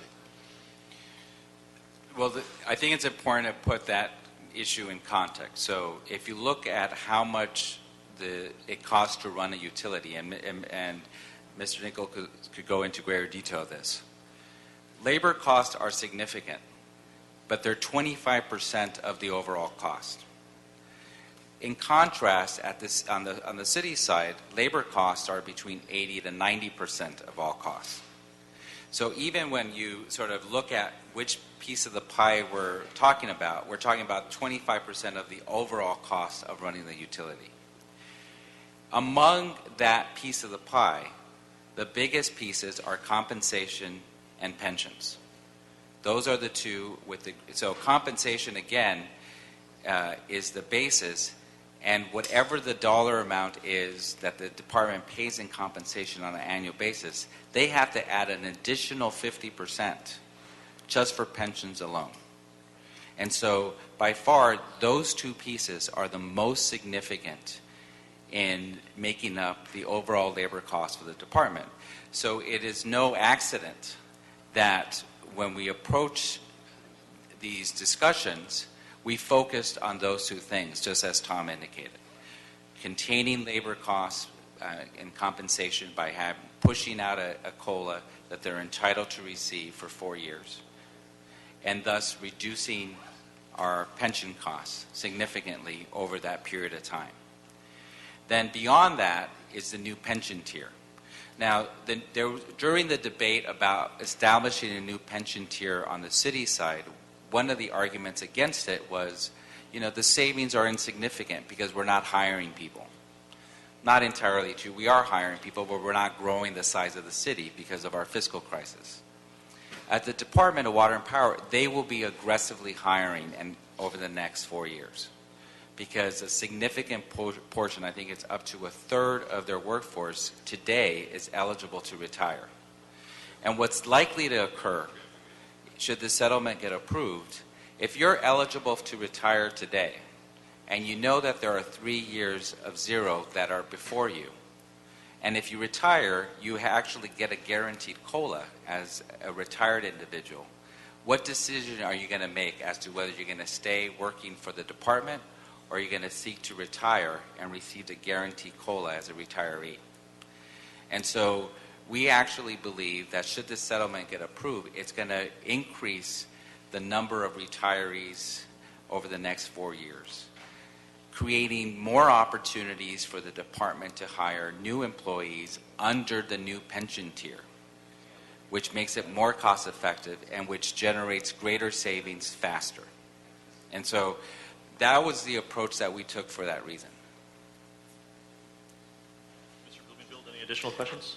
Well, just sort of related to that, some of the stuff that the controller came out with did have to do with compensation, but not the traditional side of compensation, the overtime issues, the sick leave issues, and those were some of the things I think that startled people in terms of what that extra compensation was. And I know we need to deal with that, but as a percentage of the cost drivers, I guess I want the assurance that the things that are on the table are still much more significant than the startling things that were in the controller's report about additional compensation. Because you were sort of keeping compensations and pensions in one box and the other drivers in the other, but a lot of the things that I read and was very concerned about dealt with compensation just from a different angle. Well, let's take the issue of overtime as an example. So what is overtime based on? It's based on a percentage of your salary. Okay? So if your salary goes up next year and over the next 3 years, then that percentage of overtime also goes up. So when you push out a COLA for 4 years and have 3 years of zero, you're also containing the cost of overtime because you're maintaining that threshold flat for that period of time. The other thing to look at, and this is why it's important to have a process over the next 4 years to dive into these issues. You know, we're experiencing this dilemma in the fire department where the fire department needs to start hiring firefighters because their overtime costs are growing significantly. But there's a tipping point where it's still cheaper to pay an employee overtime than it is to hire somebody new who also comes with a 50% add-on of pensions and health care and everything else. And so the analysis that hasn't been done yet, that needs to be done over the next 4 years, is exactly what is that tipping point? At what point is it more cost effective to in fact pay our employees their compensation plus overtime versus hiring somebody new that is not just a percentage of overtime, but their full salary plus pensions plus health care plus everything else. And so once that analysis is done, then we could dive in and start tailoring what the right approach is for the various pieces of work. You know, there's a number of things that drive overtime that have nothing to do with this MOU or any MOU. An example of that, and Mr. Nichols will tell you, is that there's an executive order in the city that prohibits any work to be done on streets during rush hour times. It is because all of us don't want to see work done as we're getting home in the middle of rush hour. It makes sense from a community standpoint and from maintaining traffic steady. The consequence of that decision is that you only have 5 good hours of work during the day because the rest of the time has to be done in the evening, which often is under overtime. And so what we're trying to do here is establish a process to look into these issues objectively and come up with a series of solutions that take into consideration these trade-offs. Some of the overtime is driven by federal mandates in terms of what is required to achieve particular work. I'm not an expert in those areas. I rely on the department to inform us. So a process is needed to make that kind of analysis. Thank you. Mr. Perez. Just a couple of things. You mentioned the that a large percentage of DWP workforce is retiring in the next 4 years, or is anticipated. What is large? What's your best guess as to what the percentage is that retire in 4 years? Well, as the department's numbers indicate, that up to 30% are eligible. And when you combine it with the impact of 3 zeros, what you would have thought as normal attrition, we do expect it to spike. So of that 30%, I don't think anybody has a number on exactly who will retire, because who retires at any given point in time is actually a very individual financial decision based on that individual circumstance. But we do know that if you have 3 years of zeros coming and you have a pension that you can take and you get complete control of your own time and you get cost of living increases in your pension, we know those numbers will go up. So of that 30%, there's just no way to know exactly at this time. Is there a typical rate without the zeros that would happen, looking at the city's past history, other cities? I think we could look at what the normal retirement utilization is. Generally speaking, most city employees, including water and power, stay until they're 62. So we could take that 30% that's eligible and then figure that all the 62-year-olds will leave, and then factor in the ones that are lower. But we could work on a projection. It'd be good to know, although whatever it is, if it's 15% or 20% or even higher, that's obviously going to be a significant savings with a new pension tier. So there's no lose there. If it winds up being 30%, obviously it's even a more significant savings to us. Now, a 30% immediate leaving for the utility would be disastrous, I would think. Well, that part would be true. Well, I don't know if it would happen immediately, but if it happened over a 4-year period, it probably would still be difficult to digest. Right. So I guess if it happened at that higher rate, we'd have to rethink a couple things and see what we could do to hang on to people. But hopefully not. I don't know if you can answer this in open session, but I've heard several times are alluding to being optimistic about winning this lawsuit. I don't necessarily feel I have reasons to share that optimism. And in fact, one of the many appealing factors of this settlement, yes. I think with regard to any discussion of potential liability or the strength or merits or weaknesses of any legal arguments in the case, those need to be preserved for closed session. But if you could bring it back to a more generic point regarding the litigation's role within this discussion, that's fine. But any discussion about the merits needs to be in closed session. All right. Well, I would just say, since there is obviously an existent possibility that we lose in any case like this, with hundreds of millions of dollars on the line, the fact that we can eliminate that liability as part of this is one of the appealing parts of this negotiation. Well, I won't get into the analysis of our probability. I'll leave that to the city attorney in closed session. But I think the question you need to ask yourself, if we win, what do we win? We win the ability to transfer more people to the DWP. That's the win that we get.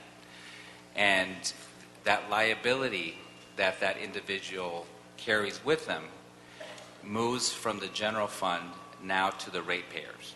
And so that is the policy discussion that is appropriate for open session in terms of what an actual win looks like, and ultimately who pays that liability should we be successful. Fair enough. Mr. LaBonge. Again, Mr. CAO, you've made some very good points about certain things that I know this council and previous councils talked about. DWP has to sit sometimes on a side street because they can't work on Wilshire, on Sunset, and others. We got to look at that for efficiencies, and I think you spoke of that, Mr. President, on that. But overall, this package in your history, you like this concept, 0, 0, 0, 2 or 4? Again, this proposal is about progress, not perfection, and it makes significant progress in the principal areas that the ratepayer advocate recommended, and your council adopted. It is not the be-all, end-all. Got it. And there's a lot that needs to continue to make this proposal better and to continue over the next 4 years. Is there a joint labor management group at Water Power and the city? There is between the department and the union, yes. Good. So there's opportunities there to focus and hone down on issues, deeper work rules, et cetera, like that? And we're working on that now to strengthen that piece. And the concept that I spoke of, I'd like to see it in the city and in Water and Power and at the airports and at the harbor, that every year there'll be evaluations of those who have the great honor to work for the city of Los Angeles, DWP, airports, harbors, whatever, just review. And plus to go over safety rules. I do want to say something, Mr. Chair. No one does safety strengthen as much as DWP. You count the number of cones that are out there on a work site at an electric vault. I just wanted to compliment that because that lessens the chance of injury and other situations. I just wanted to mention that, Mr. Nichols. You tell Aram and this team at the power side. I just wanted to make note of that. Thank you, Mr. Chair. Thank you, Mr. CAO. Thank you very much, Mr. LeBlanche. Mr. Santana, in the controller's report that was issued this week, there were a number of important points made. One of them was the add-ons in the compensation package that are the product of some of these work rules that have been discussed today. And I think, as you've heard from many of us today, there's wide consensus and agreement with some of the mayor's concerns about getting a handle on, first of all, what work rules are out there, what side agreements are there that have never come before this council in the first place. So identifying all of them in the first instance and then taking serious steps towards reforming them. And I think there's unanimity of that viewpoint here and with the mayor that this is an important priority in continuing reform of the DWP. The other really salient part of that report that keeps coming back to me, and which is really no surprise to anybody, but it was very graphically illustrated, was the disparity in pay between DWP classifications and comparable classifications of city employees. And I want to raise that again. I've raised it a few times, but I'm going to raise it again because you talked about the history of the COLAs that IBW has been receiving. And the fact that there hasn't been a single year in the last more than 2 decades in which there has been even 1 year without a pay increase for IBW. And I'd like to contrast that with the situation that we have faced in the city since the economic collapse of 2008, when this council and the mayor and the Budget and Finance Committee has had to work with our labor unions to try to reduce overall increases in labor costs and to try to balance the budget in the general fund. So if you can, I guess just you went through some of the annual increases that IBW has had since 2008. Is there any other union in the city of Los Angeles, any other union that works with this city that has had comparable pay increases for each of the last 5 years? Well, there's certainly, you're all aware of the coalition agreement, which originally established a 25% salary movement over 5 years and got spread out over 7 years due to negotiations that we engaged in. What we were successful doing in that context is that we were able to convert a percentage of that increase, about 4% of that increase, as a contribution towards retiree health care. That contribution to retiree health care now provided a funding source for an obligation that the city paid at 100% on its own. When we originally approached the negotiations, we contemplated doing something similar, where the raise that is currently in the contract, what they're entitled to receive on October 1st, to actually give them that raise and to make that into a contribution towards health care and retiree health care. And when we looked at it closer, because 50% of any raise becomes pensionable and becomes a cost to the pension system. 100% becomes pensionable, but 50% gets added to the pension system. It was actually more cost effective for the city to push that raise out as far as possible, not increase the overall compensation, and maintain it flat for as long as possible. By doing so, we got 100% of that savings over the next 4 years versus what would have been only half of that should we use the same model that we applied here. And so over a period of time, as we've engaged in trying to control labor costs, not just at the city, but the department, we're learning from what we've done in the past to maximize sort of the outcome. And what this settlement does, it actually takes a more cost-effective approach in addressing the same problem. So over that period of time, because of some of the unions were deferring raises, others were allocating what should have been a raise into healthcare costs, while IBEW was receiving the raise history that you described. If you take that together and then add the additional COLA that will be received in October if we don't take an action here, that problem of disparity is growing instead of getting better. That's right. And with that problem of pay disparity in common classes, there is pressure on the general fund because of that. It makes it much more difficult to negotiate with unions that are being paid for out of the general fund if they see that disparity continuing to increase with IBEW being paid out of the special fund of the DWP. That's correct. Okay. Before we go any further, members, I do just want to recognize that we have a whole group of freshman students from Loyola Marymount University who are part of the Learning Community Program. I'd like to welcome them. It's good to have LMU in the house.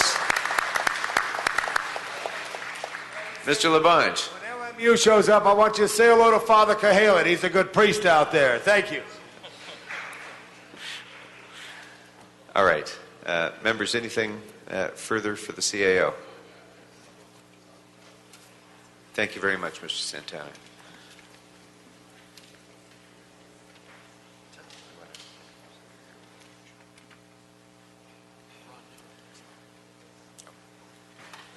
Very good. So it's Ron Nichols from the Department of Water and Power, if you could come on up to the center table.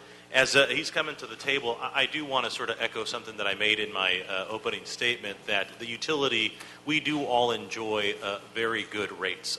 And I know that since you've taken on the utility, when we spent time in the legislature, you were often, very often accessible and letting us know what it is that we could be doing for the city of Los Angeles. So I want to thank you for your service. This is not intended to be a kicking circle here, Mr. Nichols, but I am happy that you are here, and please, we welcome you.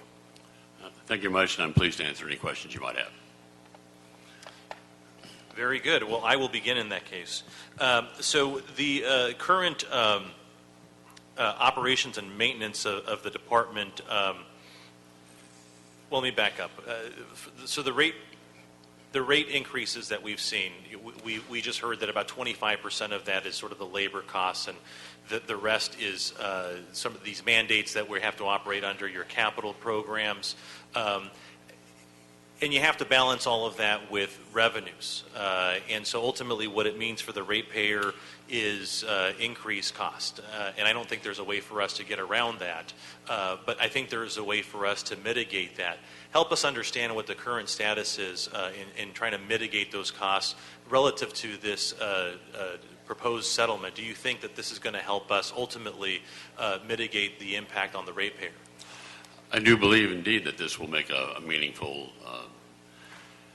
reduction in the level of increases. So let's be clear. We are looking at, we've had increases. It's no surprise in things that we have laid out when we spoke about the increases in both power and water. We deferred the water increases through some efforts.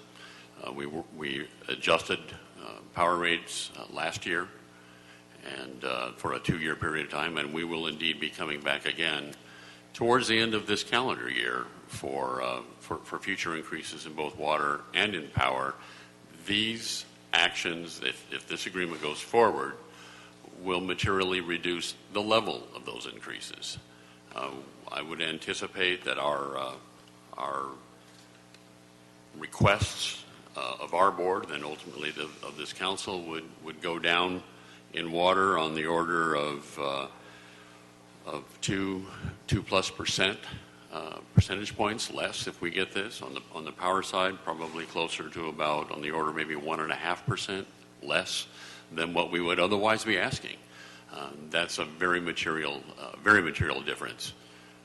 And that's on top of things that we've been seeking to do across the board to make certain that we're as cost effective as we can be in the process.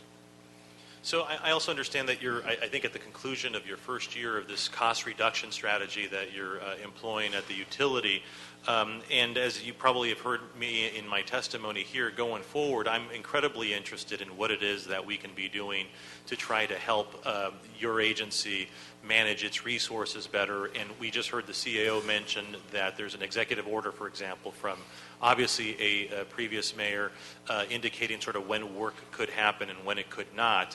Understanding that this, according to the CAO, also gives us a pathway to start to begin to have conversations about how to collaborate and marshal our resources in a way that are most effective, least cost.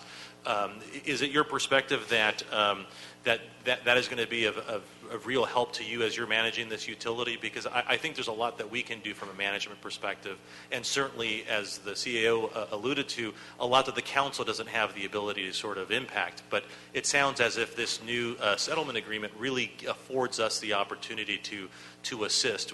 Do you have a perspective on any of that? I do believe it does, and I guess I'd like to put that in context. One of the reasons I believe that what you're seeing before you here today that we're talking about is a plan that addresses some across-the-board formulaic types of changes that can be done. You can do those types of analytics, and you can lay out things with some reasonable certainty in terms of what those effects are going to be on an overall reduction, and the CAO and the CLA have presented that well. We've been working with them on those numbers. And those are the types of things that you can have come together in an agreement all at one time. And that's what's before you here today.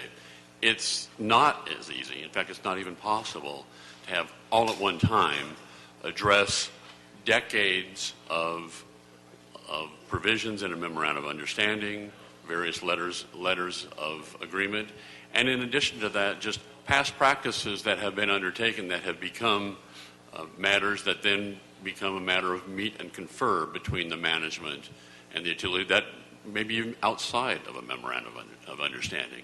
So this agreement, to the extent that it provides some added focus and attention on management and the union coming together to address those issues and working through those assiduously, I think is helpful. It creates some mechanisms to bring that quicker to the fore, and I think to be able to have a more definitive manner in which we could go through those myriad issues to help achieve some savings, recognizing that those are still meet and confer types of issues. There's compromises that get made through that process, but having some focus on that, I think, is beneficial to being able to get some quicker achievement of those compromises. Sure, and I didn't mean to insinuate that somehow this council or anybody else was in a better position than you or the folks who actually do the work to be able to sort of strategize on how to be the most cost effective. But I think, as you said, that there's an added focus now that is really going to lend itself for us to provide the best opportunity for either our economy or our residents vis-a-vis the utility, which brings me to the concerns that I have with respect to understanding sort of what the future looks like for our residents and the ratepayer. And I understand rightfully that there are, and some of my colleagues here and I are guilty of sort of adding additional mandates to the utility through our work in the legislature, but understanding sort of what the next 3 to 5 years look like for ratepayers. We have on the horizon a rate sort of increase, which, as you mentioned, this effort, this proposed deal, could actually help mitigate some of that impact to the tune of, I think you said, about 2%. But in addition to that, it seems that the utility is undergoing a really capital-intensive sort of program to try to get caught up, if you will, with some of the maintenance that has been deferred or for whatever reasons hasn't been done. And there's debt that is incurred as a result of that. And some of my research, and again, it's cursory at this point, 40 days into the job here, I'm really sort of concerned about what the year 2016 or so looks like with the rate increases, potential water increases, the capital sort of debt that we're incurring as a result of having to get caught up with our deferred maintenance. It seems to me that there's an awful lot going on. And that's what interests me so much about this proposed deal here, is that it helps mitigate that impact. What do you see on the horizon aside from this rate increase and our revenue requirement?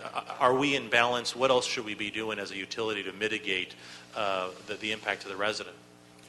Well, there are a lot of things that we're doing. You're right. We are undertaking through both mandated actions that come down principally at the state level and reductions, I should say, additions to our investment in both water and power infrastructure that has been long deferred are the major drivers. On top of that, there are things that we have been doing on a discretionary basis that help reduce costs to our ratepayers on their bills, and that's both in improving our investments in water conservation and improving our investments in energy efficiency and partnering with our customers on solar. Those are areas that are helping to save our customers on their monthly bills. But irrespective of those efforts and those continued efforts, and even with these reductions here, we're still looking at additional rate increases. So are you trying to get a feel for what those might be, or I'm just trying to make sure I'm just trying to be responsive to your question? I just want to help add the context here that we've got to do everything that we can to mitigate those increases, because they are certainly on the horizon, and that there's much that we have to do. So maybe it was more of an editorial comment than anything else. Okay. Members, do you have any questions for our general manager, our utility? What's the toughest part about your job? I want to ask you that. Other than sitting here before you today, Councilmember? No, I thought that. I'm just kidding. I think the most difficult challenge with the job goes to what Councilmember Fuentes just referred to, and that is we are at a time of some of the greatest change that we have to undertake in the history of this utility, certainly at the scale we are. I mean, you could go back and say that in Mulholland days they were major changes, but in terms of the scale that we're dealing with today, it's unprecedented. So we're dealing with having to upgrade. We have 7,200 miles of water pipeline. We have 14,000 miles of electric distribution, and they're aged, and they all came of age at about the same time, and we haven't put enough money into them over the years due to past rate pressures and concerns. Getting that done on top of everything that we're doing with replacing over the next roughly a little over a decade 70% of our power supply, at the same time trying to reduce in half the amount of expensive water that we import through purchases from Metropolitan Water District. All of these things collectively every day requires you to be on the top of your game. It requires our staff and our managers to be on the top of our game. So at the same time, we're trying to do that with having 500 people a year retire by virtue of the baby boomer ages, that they reach. That is a huge challenge to get all that. I often refer to that as trying to put socks on an octopus. Things are moving constantly, and you're trying to get our arms around this. There's a lot to do. Having an ability to get some cost reduction through this activity here is a material point forward that makes it easier to get our arms around the costs and to do this more cost effectively. And just to be fair, what's the best part of your day or as a general manager in what you see? I think the best part of the day is realizing at the end of every day, as I drive home, typically pretty late at night, and seeing all the lights in the city and knowing we have maintained reliable power supply at among the lowest costs in California to our customers, and knowing we've done that same thing on the water system. That is the best part of my day every day, knowing that we've done a good job. Thank you. Mr. Blumenfield. It's sort of a follow-up to Mr. LeBon, but what are the things that the council can do to make your work easier in terms of protecting the ratepayer and delivering a great product the way that you have? What are the things that we can do, and where does this contract fit in that list? I think having consistent policy and direction with respect to where this council is willing to go on these types of agreements is helpful. Anyone wants a little bit more certainty. And to the extent that we can establish the ground rules around within which I and our Board of Water and Power Commissioners are operating in concert with the desires of the council members, makes our job easier, and it makes it easier for all of us to be rowing in the same direction. So having an agreement around this contract and knowing what your goals are to me, and ultimately then to our Board of Water and Power Commissioners, is helpful. Mr. Nichols, what percentage of your workforce is currently retirement eligible? On the order of about 30+% of our workforce is retirement eligible. And has the average age of the workforce been increasing? It has. We're right at about 49 years old is roughly our average age today. So one of the challenges that the department is facing is that at this very time of unprecedented change that you're talking about, at the very time of having to comply with federal and state mandates, upgrading our infrastructure and so on, you're facing the loss of your most senior and most experienced workers to retirement. That's absolutely right.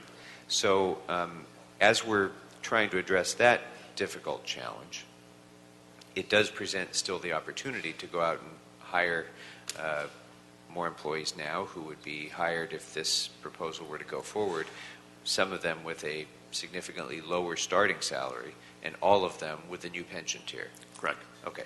So under the current contract, has the department had challenges in recruitment?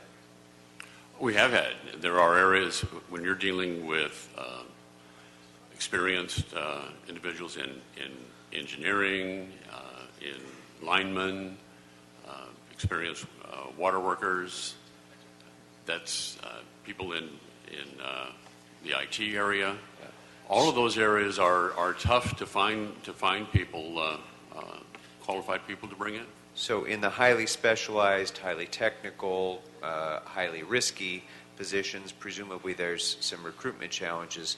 Would it be safe to say, though, that in the areas of common classifications, where the department is hiring employees to serve the same sorts of positions as might the Department of General Services or some other agency of the city, I trust that there is no challenge for the department in hiring for those positions because of the higher salary rate. Is that fair to say? Well, let me answer that in two different ways. In terms of, I believe, available pool of personnel or prospective employees to be there, yes, I think there's a available pool. The time that it takes to go through our process to get those people on board has been a very frustrating circumstance. Okay. But that factor is not impacted one way or the other by whether the existing MOU is in place or a revised MOU. That's an institutional problem that we probably need to address. But I guess what I'm getting at is, do you anticipate that if this agreement were to proceed with lower starting salaries for some of the classifications, with pension reform, with some of the other factors that are built into it, will that impact on the department's ability to recruit and retain its employees? I don't believe that it will. All right. Now, if we were to go in the other direction and play this current MOU out to its end, allow the pay raises to go in effect in October, and then go to impasse with the union, create a labor scenario that is contentious, perhaps impasse, perhaps even further, and go to the point where there's a strike. what sorts of impacts would that have on the people of Los Angeles? First of all, what impacts would it have on your ability to recruit if we were at labor impasse and so on, while these 30% or so folks are retiring? But then in addition, what service impacts would that lead to for the people of Los Angeles?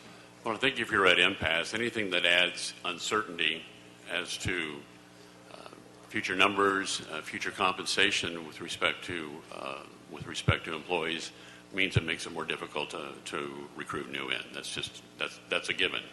So for whatever period of time that you have that you might be at impasse, one would expect you're going to have a slower rate of hires coming in, which means you're going to be driving up your overtime costs or just simply having to defer some costs. How extensive that is going to be a function of how long might that impasse go forward. Okay. And in the event that there were a strike, presumably it would be, we would be able to, through legal means, ensure that the lights stayed on if it involved court intervention or otherwise. But, for example, how would it affect the approval of new construction or new businesses and the other functions that the department serves with regard to economic development in this city? I'd prefer not to get into detailed discussions with respect to strike plans, but generally I would say the types of things that go by the way during those circumstances, when you are then obviously dealing with a significantly smaller group of people to run the day-to-day utility, those things that are discretionary simply don't happen. You won't be dealing with maintenance items that aren't associated with keeping the lights on today. You won't be dealing with expediting a new customer's interconnection study or meter study or adding a new business to all those things just simply get put on hold at that juncture, and you tend to what is necessary to be absolutely necessary to maintain keeping the water flowing and keeping the power on. So the new businesses that we're trying to attract to Los Angeles right now in order to address our unemployment rate, in order to create jobs, presumably it would be a lot harder for those new businesses to get started if we were facing or in the middle of a strike involving DWP employees. Certainly, if you were if you were during a work action and had reduced employees available to do it, correct during that period.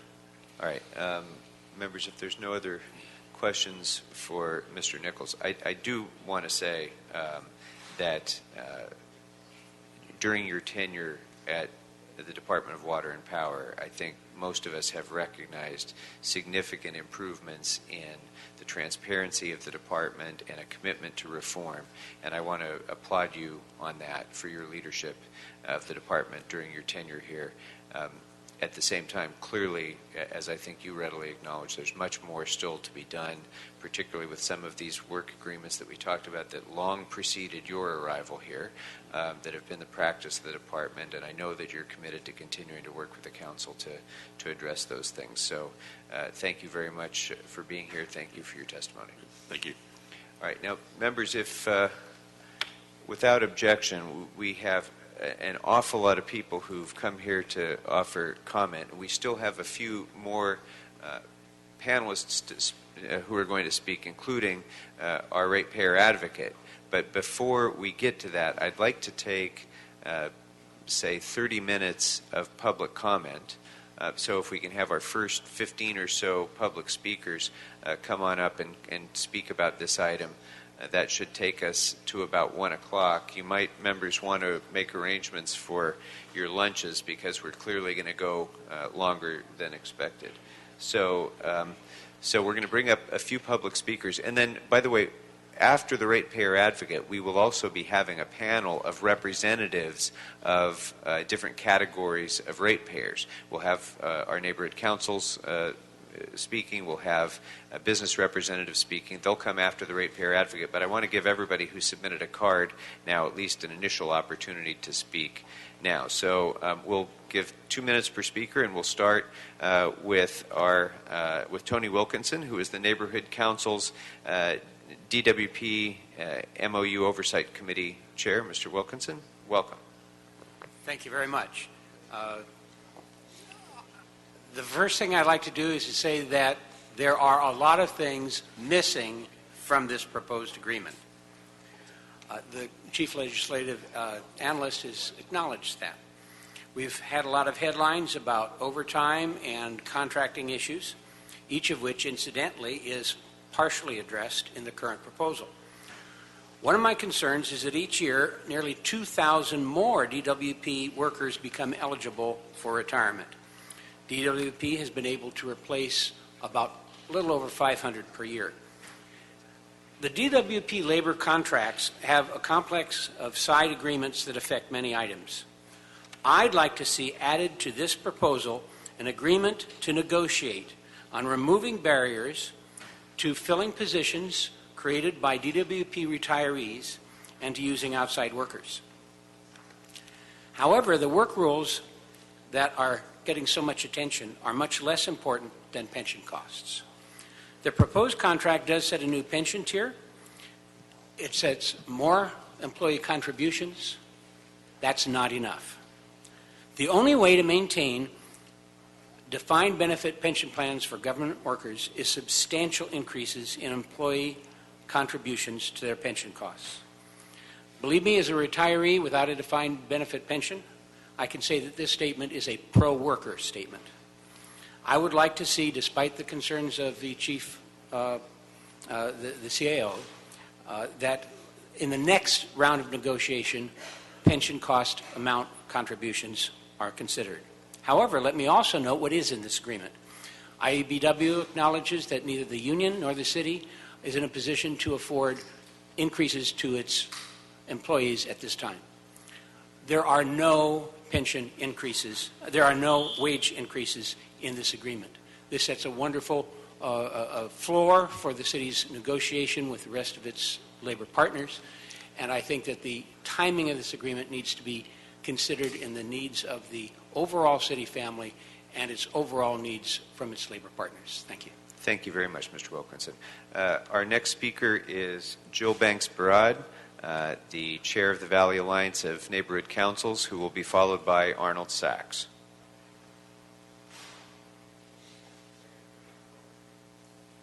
Ms. Barad, welcome. Welcome. Thank you. Good afternoon. Good afternoon, Council President Wesson and Council Members Fuentes and Krikorian. I'm Jill Banks-Barad, and I'm founder and chair of the Valley Alliance of Neighborhood Councils. We're the oldest and the largest neighborhood council alliance in the city. We represent the 34 neighborhood councils throughout the San Fernando Valley. I want to thank you for holding this hearing today and inviting the public to make comments regarding the proposed contract with IBEW. This is a good beginning. I am not speaking on the various elements in the proposed contract. The issues are very complex and contain many layers. I am speaking on behalf of the Valley Alliance of Neighborhood Councils, and I'm speaking regarding this process.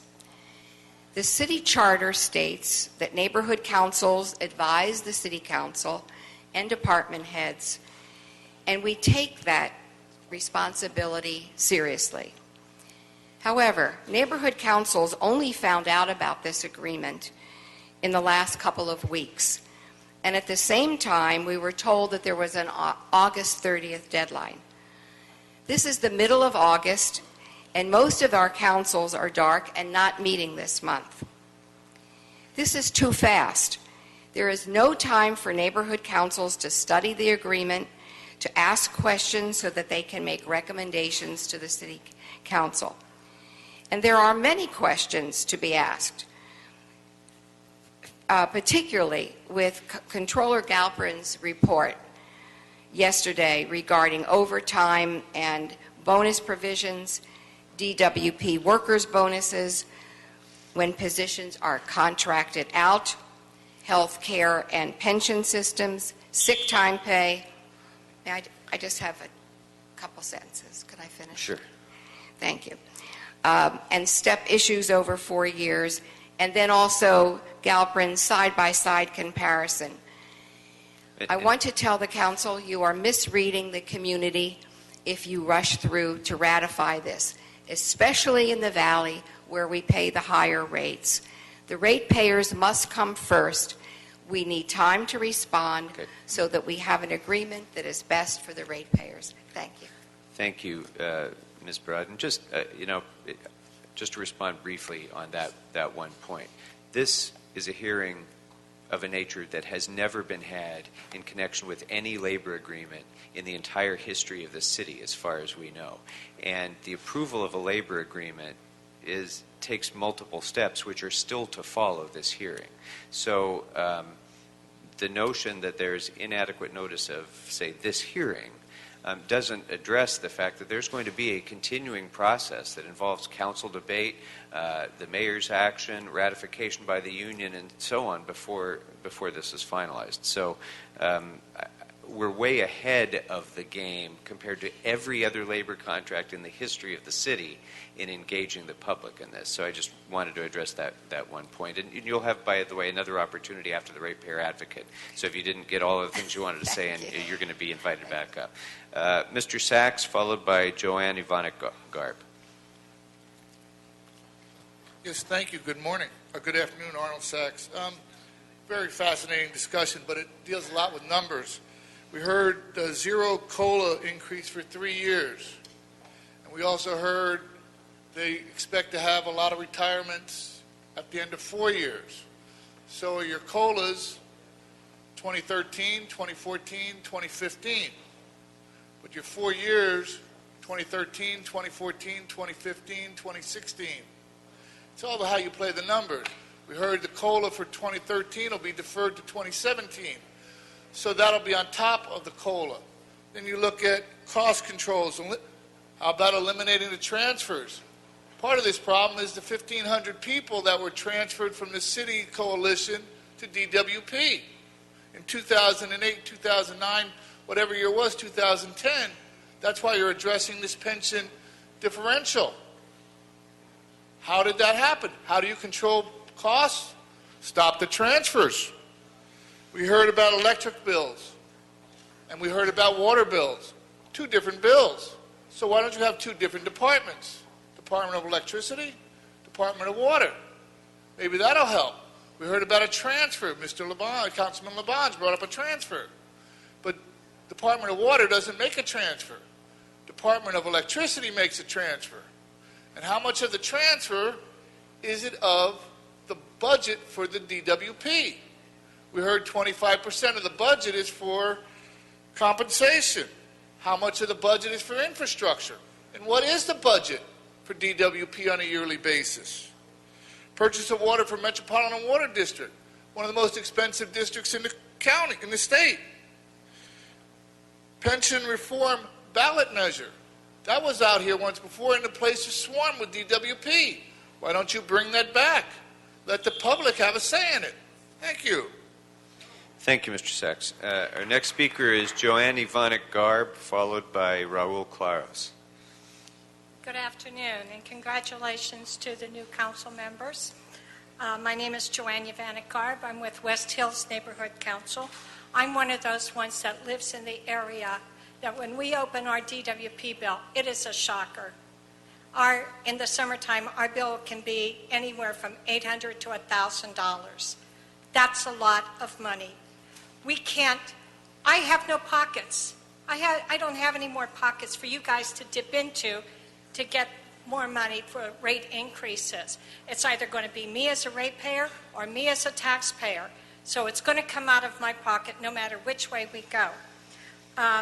It's the disparity between, you're talking about the disparity between the city employees and the DWP employees being 20 to 25%.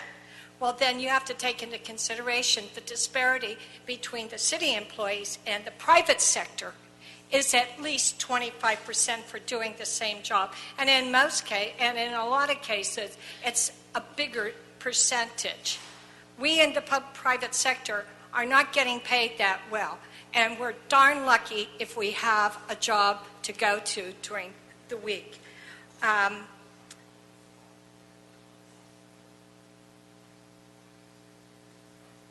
I got so carried away, I forgot where he was.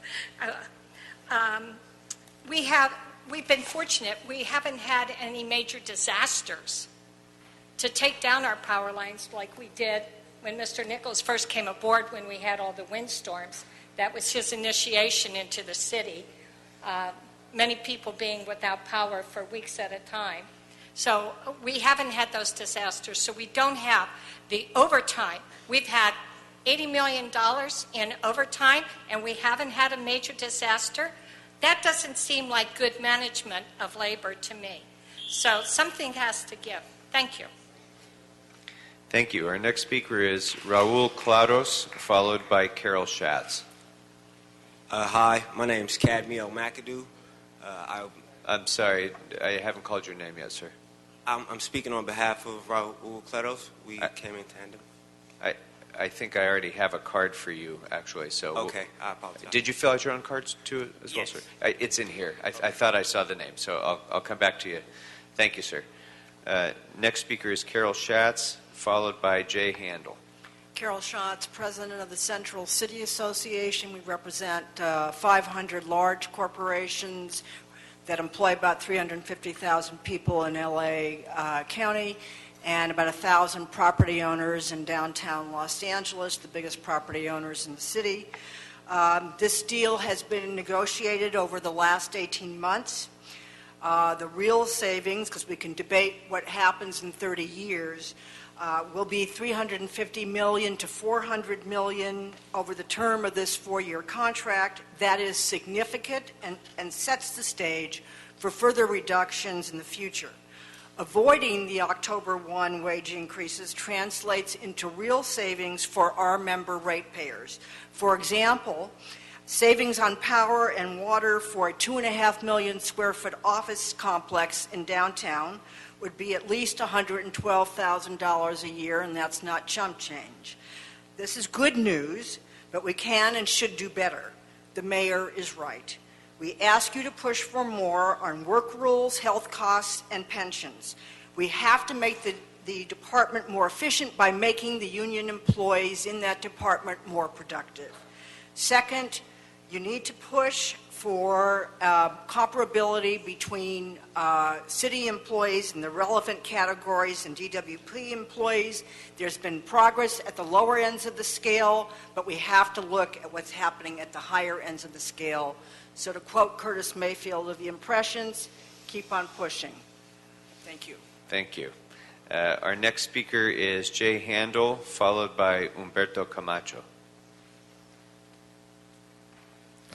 Yes, good afternoon. My name is Jay Handel. I am the chair of the Budget Advocates Citywide for the Neighborhood Council System. I don't think there's any question that we're not going to debate that there's a savings. It is certainly showing a savings in the numbers that they have. We can't quantify those savings because we've asked for some documentation and we've never received that documentation. And it was promised to us. Time is never on our side. Neighborhood councils seem to be right down at the end again, and the ratepayers are sitting here waiting for a push through. We have to do this because if we don't do this now, we're going to have to pay more, but if we do this, there's a savings. Well, it's really not a savings. You know, the ratepayers are going to be asked to pay more money anyway. We're just going to be asked to pay less money. We've seen in the last 3 weeks $33 million go out the window. We've seen $77 million in overtime, which translates to $155 million on an annual basis. That's over $200 million. And if I'm correct, that's almost the budget deficit from a year ago for the general fund. And this is just overtime and sick pay issues. What's not being addressed here, and we hear it has to be a process, is the rules, the work rules. Well, the question is, why does it take 4 years when the Times and the Controller can come up with it in 3 weeks? There's a lot of issues that should be addressed by this council and forthwith, not waiting 4 years to figure it out. So we understand that there's a disparity between the pay cycles in the coalition versus the DWP. We've watched it.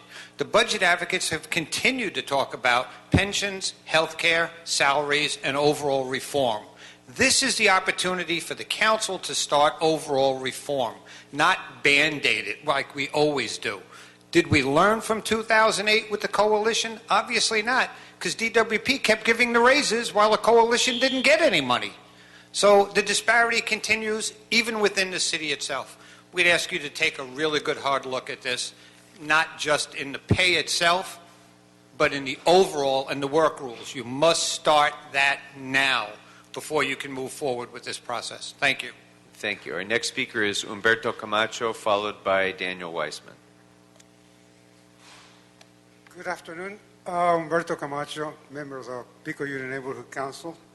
And I want to congratulate you for opening this floor to the members of the community and for listening for the neighborhood councils. And I want to tell you one thing. Neighborhood councils are here to stay, and they're going to grow bigger and powerful, where we can assure you that we can afford to stop payments to the WP, and then we can confront ourselves fire with fire. If they don't have money to pay the employees, then we don't have to accept high rates. But just think one thing. Average budget for Latino workers with minimum wage. No cost of living increases because it doesn't come automatically. It has to be in a contract, and most of the people don't have contracts. Have a couple of kids. Can you afford to let that guy go with a higher increase and pay so much money? This is the beginning of one understanding that people have to recognize that we are part of the administration. We paid you. You're not a private company selling items to the people. We pay you to get the water and the power to our homes. And you have to listen to what we have to say, because if we don't pay your bills, you don't pay your workers. Now, you have to remember one thing about equal pay for equal work. And apparently it doesn't happen here right now, because I see some of the departments in the city that don't have the same amount of pay, and they do the same work. So one of the things I want to say, we don't have automatic cost of living increases for the Latino workers who earn minimum wage. We don't have even overtime. They work 14 hours a day for 3 days, and then they dispose. You know what? They have 2 hours overtime. So think about that, and thank you for opening this process to the public. Thank you, sir. Our next speaker is Daniel Weissman, followed by Ruben Gonzalez. To the two chairmen, to the new neighborhood, to the new city council members. For once, I'm going to introduce myself. Daniel Weissman. Well, there it is. Okay, got to get it right up to you. All right. Anyway, my name is Daniel Weissman. I've been involved in neighborhood council activity for over 10 years. I've been the chair of the member of the Budget Advocates for the last 4 years. It's been my activity to bring together lots of data. I tried to put the information together for this meeting as soon as it was available. You've heard it alluded to, specifically the two council file issues that you are addressing today were made public on the 9th, and the CLA document was made public on the 9th. Mr. Santana's document, I'm not sure where it is, but I did request it. I've been in the city mayor's office, in my council office, in my own home neighborhood. I've communicated with a number of other council members. I've communicated with the CLA and the CAO to try to gather information and dispense it to my neighborhood council colleagues, and I have not gotten a positive response from any of those efforts. I'm going to talk about the process. I'm not here to talk about the merits or demerits of the specific issues, but the way this council operates is often of concern to us. We hope that you new members and you older members will make some significant changes in the way you do business. The neighborhood councils are part of the city family. We are chartered. We do our best to consider and bring you the broadest possible series of responses to the issues that concern you.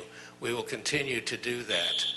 And it's very important for you to, I think, make more than 2 minutes, 1 minute, and sometimes even only 30 seconds for us to prepare and present our things to you. There is motions afoot to do that already. I look forward to seeing this as yet another one of the new departures. Congratulations on this departure, but let it be the beginning and continue. Thank you so much. Thank you, Mr. Weissman. Mr. Ruben Gonzalez, followed by Greg Wilkinson.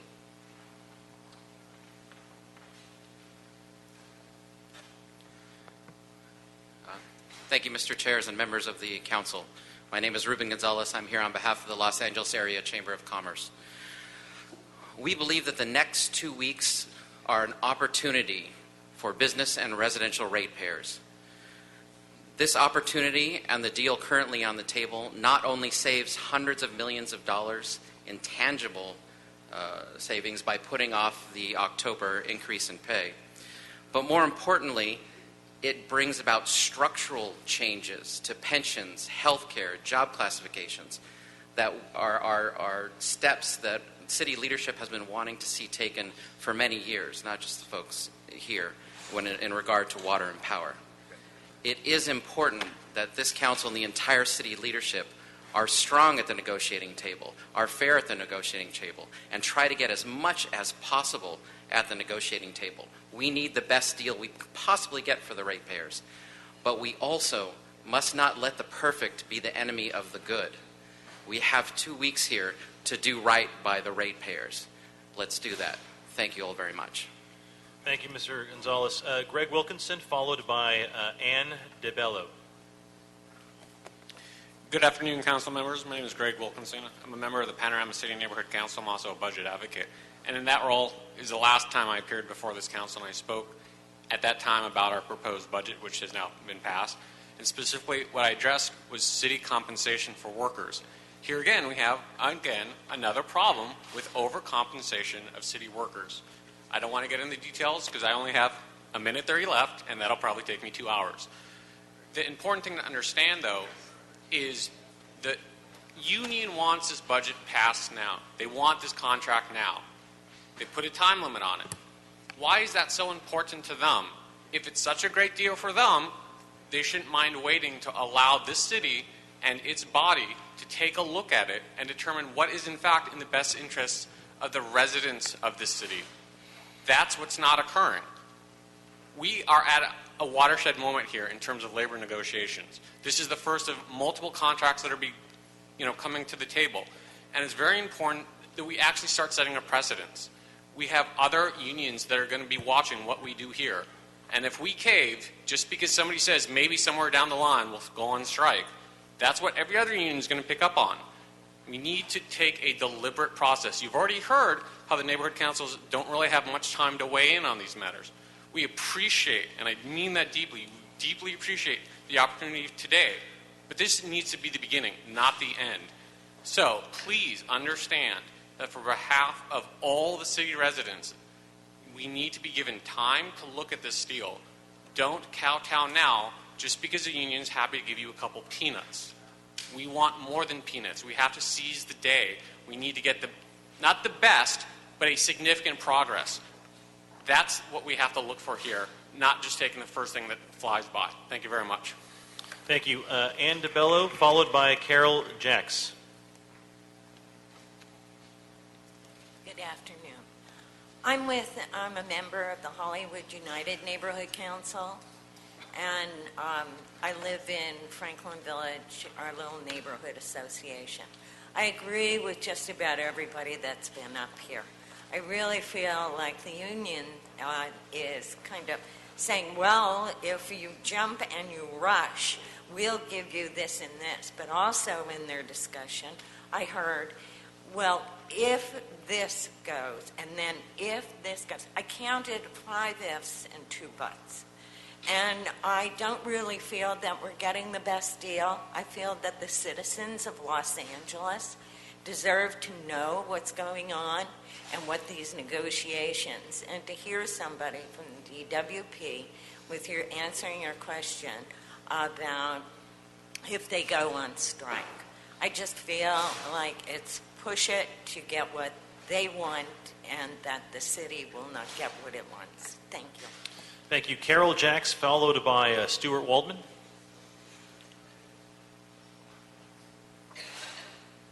Carol Jacks available?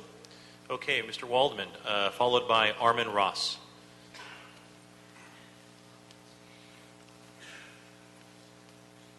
Hi there, Stuart Waldman. I'm president of the Valley Industry and Commerce Association, representing 380 businesses in the San Fernando Valley. I want to thank you all. I want to thank you for having this hearing. It is so important for the people of Los Angeles to hear this. And I want to thank the leadership for what is on the table right now. This is an incredible proposal that is a great start. We think it is something that really could change the face of the city. When I have people talk to me about the problems, they say we need to do something about bloated salaries. We need to do something about pensions. And this is what's on the table right now. The fact is, if nothing happens, there will be a raise on October 1st, as you know, and there will be rate increases because of that. So what's on the table is great. We'd love to see more. If there was more, that'd be great as well. But this is a good start, and it needs to be done by October 1st. So thank you. Thank you, Mr. Waldman. Mr. Chair. Yes, Mr. Labange. Mr. Waldman, one question. Wasn't it correct DWP was one of the founding members of FICA in 1948? 1949, yes. DWP Okay, is one of the founding members. That's good. Thank you very much. Having nothing to do with our support for this issue. Okay. Thank you, Mr. Labange. For the record, Armin Ross, followed by Kadmil McAdoo. Thank you, Mr. Chairman. My name is Armin Ross, and I'm the president and CEO of the Crenshaw Chamber of Commerce. We have nearly 300 members in the South Los Angeles area, made up mostly of small businesses, mom and pop businesses, but we also have corporate memberships such as Sears, Walgreens, Wells Fargo. In the telephone poll of my members discussing the cost of doing business and what effects the Affordable Health Care Act is going to have on the cost of doing business, the effect of new taxes is going to have on the cost of doing business, and what effects that any additional rate increases for DWP would have on the cost of doing business. Those costs are overwhelming.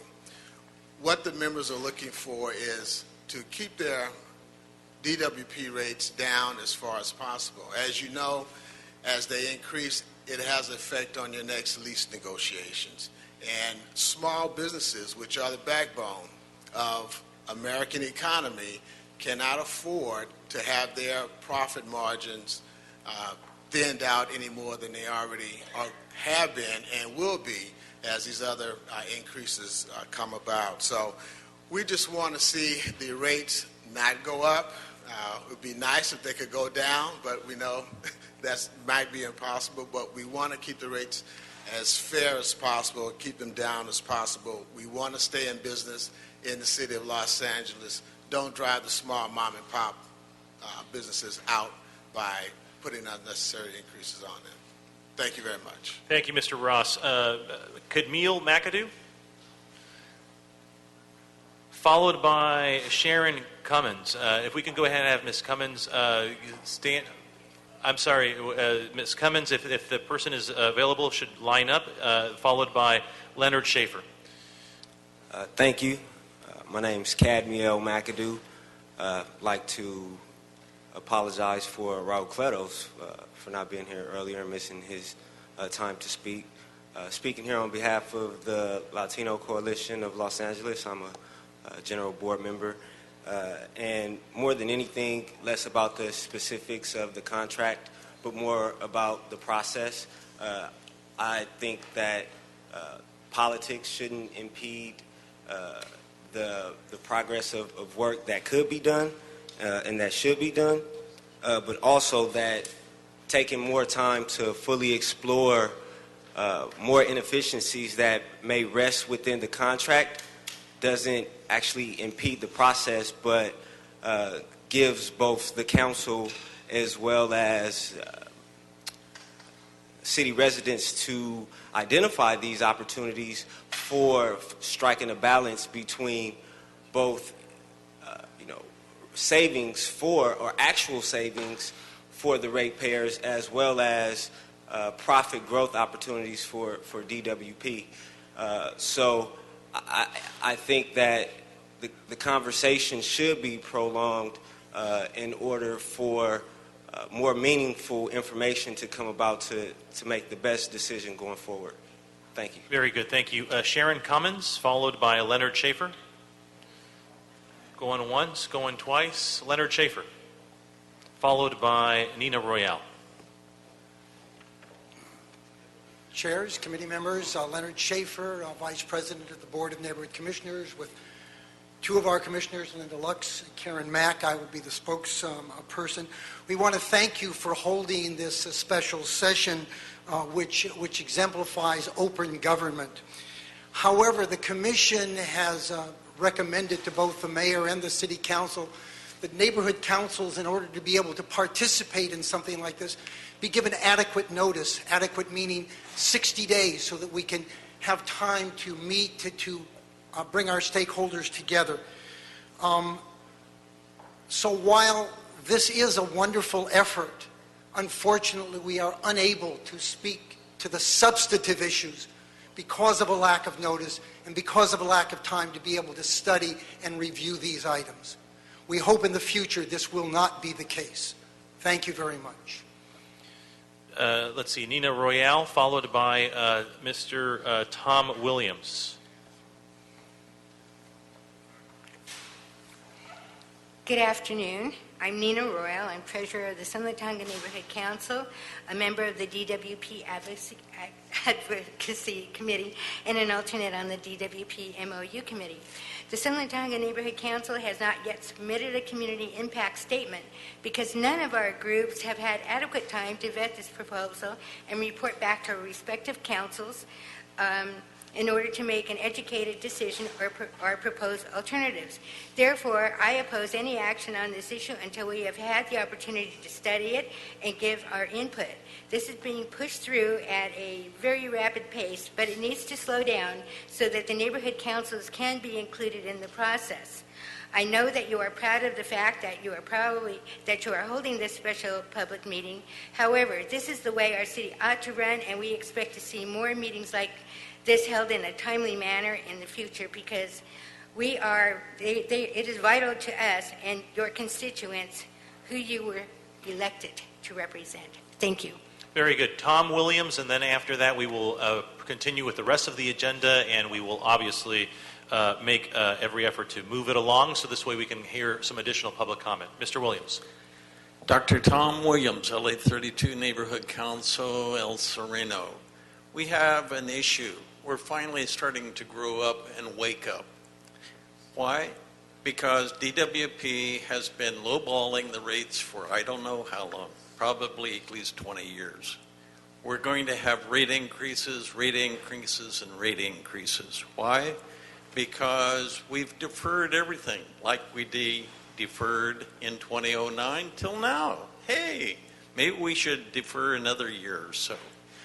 What we need to do is get a full analysis of what this contract will do, what the subsequent contracts will do for a 20-year period.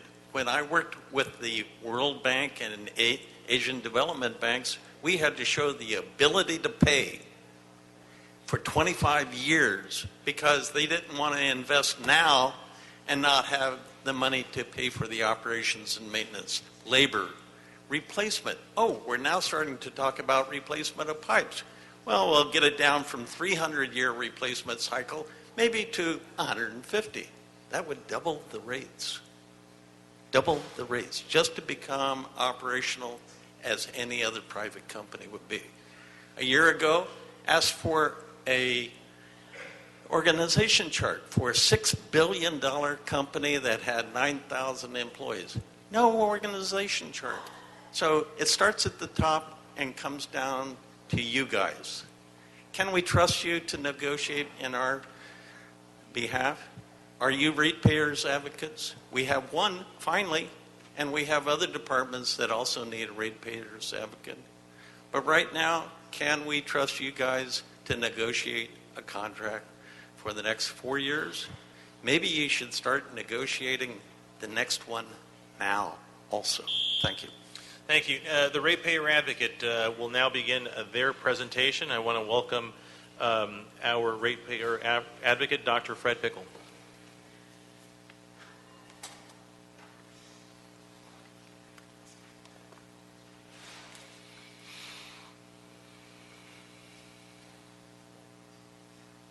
Good afternoon. I have some slides that I'd like to have brought up. PowerPoint. First slide.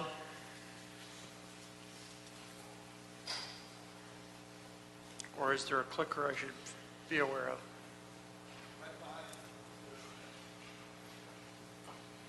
Thank you, Mr. Labange, for helping out here. We're going to get this presentation going here. Thanks, Tom. All right, Dr. Pickle, the floor is yours there. First slide.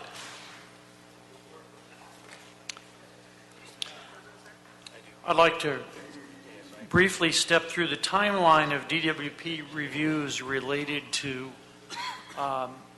both personnel issues and restructuring or re-engineering operations, and then talk about the status of the DWP MOU as I understand it, and then an evaluation of that, and talk about what's missing in conclusions. First, in the recent past, the first mention of personnel issues was in the 2009 IEA, or Industry Economic and Administrative Survey, that's about to be redone this year. But that also included a comment on the resolution of supply chain and procurement inefficiencies that affect the delivery of low-cost service to customers. Then in the rate report last year, we also, in supporting the rate report, we also stressed the importance of addressing changes that are needed in business operations above and beyond what is normal. The first is, of course, collaborative efforts between the DWP, the city, and labor on contracting out and to bring salaries and benefits closer to market rates. That conclusion was based on at least 6 months of prior research, and it was embodied there. So the starting gun on this negotiation process was really a survey that the executive officer of the CAO's office handed me about a day after I walked into the office asking for help on this, and it was embodied in the rate report that occurred about 12 months ago next week. But there was more than that. There were other areas that needed to be looked at because there are risks to the performance of DWP if improvement in business operations at the business unit, the functional, and individual levels are not addressed. There needs to be ongoing benchmarking of key costs in the major project areas, but also in other areas. There have to be process improvements throughout the organization, and those have not yet been fully addressed. These recommendations were embodied in a council action that was associated with the approval of the rates. The list of items, starting with conduct negotiations with labor to find common ground, has been the core of these discussions.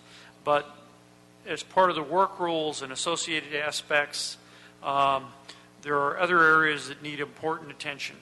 A key one of those is opportunities to contract out and explore potential savings, and also benchmark staffing and outsourcing levels against peers, and also seeking departmental efficiencies by pursuing process improvements. This isn't just about money. It's about basic performance. We are asking an awful lot out of DWP over the next few years. DWP is scheduled to spend roughly $1 billion per year in capital investment, more than is being spent on people and pensions and health care.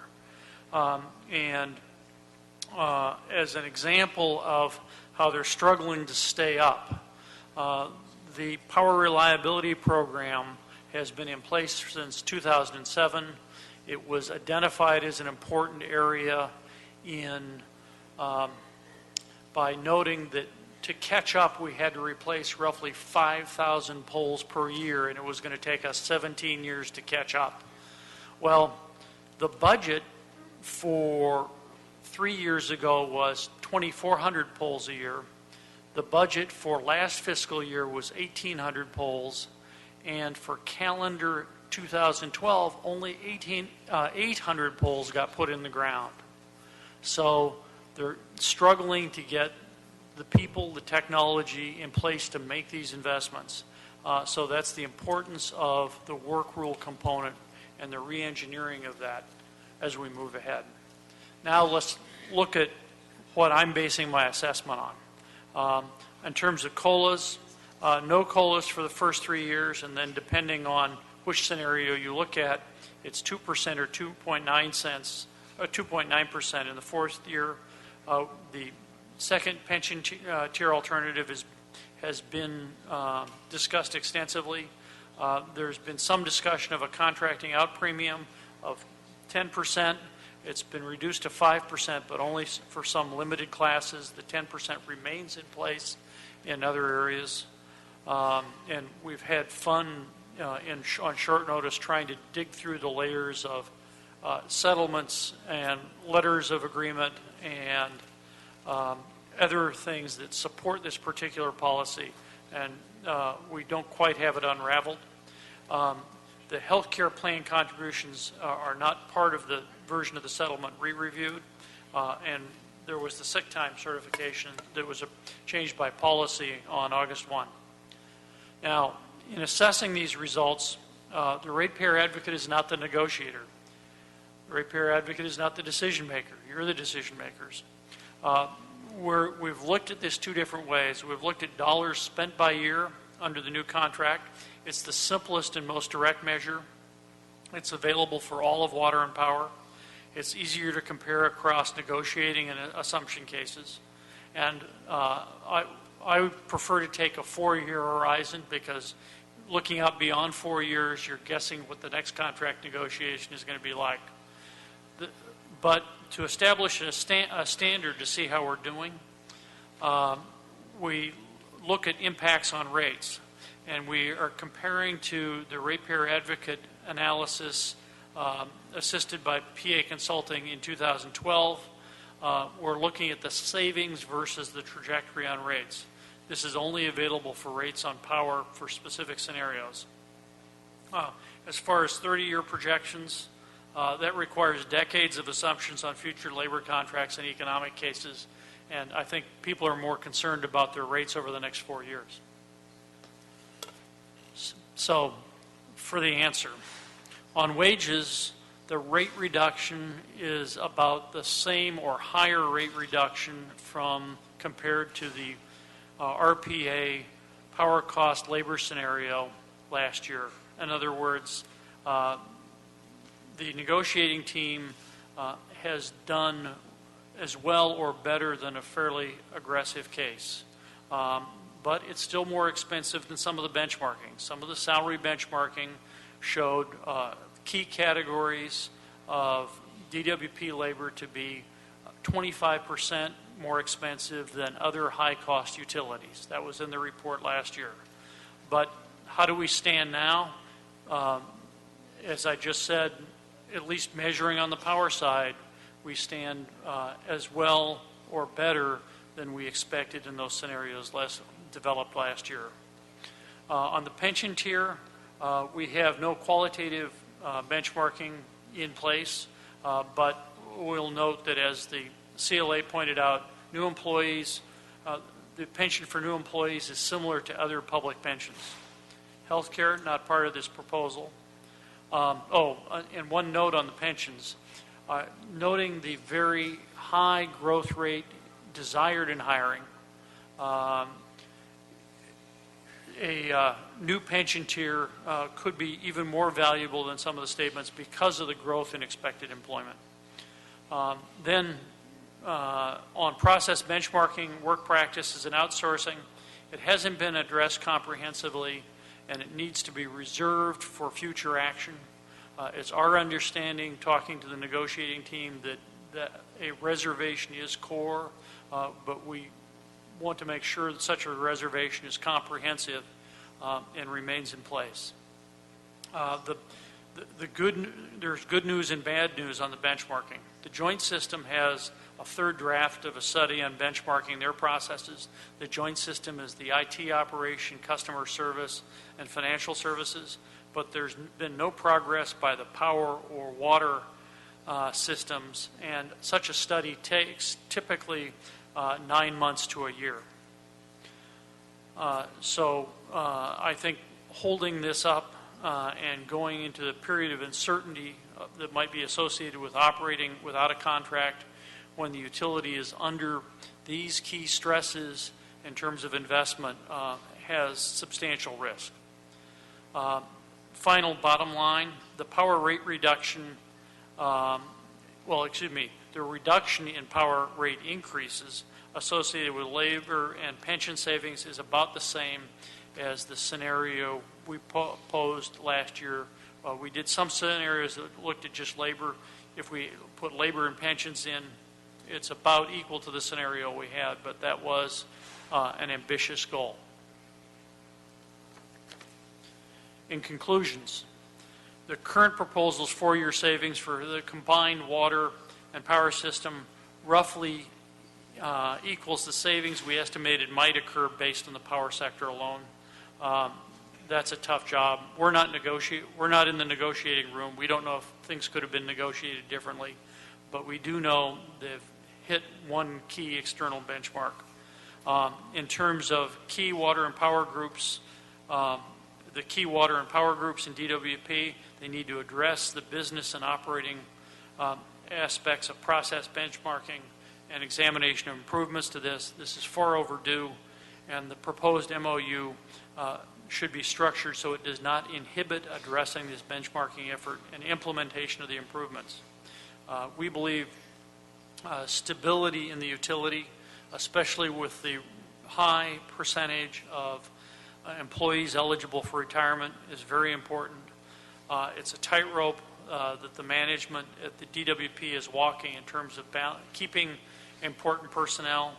While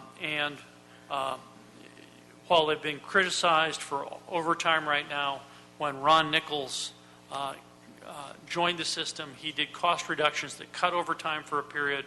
I think retirements ahead of anticipations and the growing requirements for investment in the group may be one of the drivers on overtime. I think that warrants a detailed study because you're balancing growing needs and the cost of benefits associated with the employees for the cost of overtime, and that's a difficult call, and they shouldn't be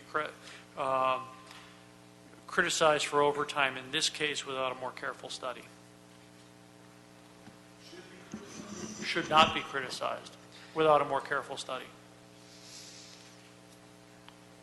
Thank you very much, Dr. Pickle. And I have to say that, as the city has tried to take a number of steps to reform DWP and bring greater transparency and changes to its operation, one of the most significant reforms I think that has been made was the creation by this council and the people of Los Angeles of the Office of the Ratepayer Advocate 2 years ago with Charter Amendment I. And I just want to thank you for your service as the independent voice of ratepayers, somebody who is not accountable to this council or to the mayor or to the DWP management, but who speaks independently and provides arm's length analysis of some very complex financial and operational issues that are difficult for most people to get a handle on. Your presence here, I think, gives the people a lot of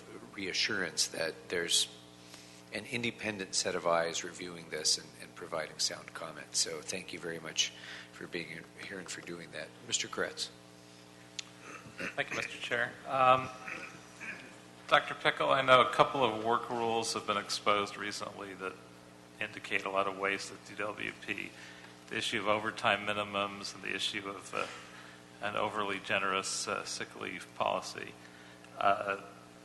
Our city controller, Ron Galprin, says there are over 600 factors that may lead to base salary increases at DWP.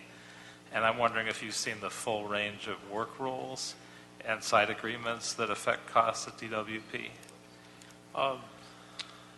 No, we've just dug on one, and it was a challenge to get to what we think might be the bottom. And we did ask for a broader range, but I was afraid to get a front-end loader full of paper. So have you asked to get full exposure to all of these work rules? The first step in the re-engineering and benchmarking is have the utility do the top-down work internally.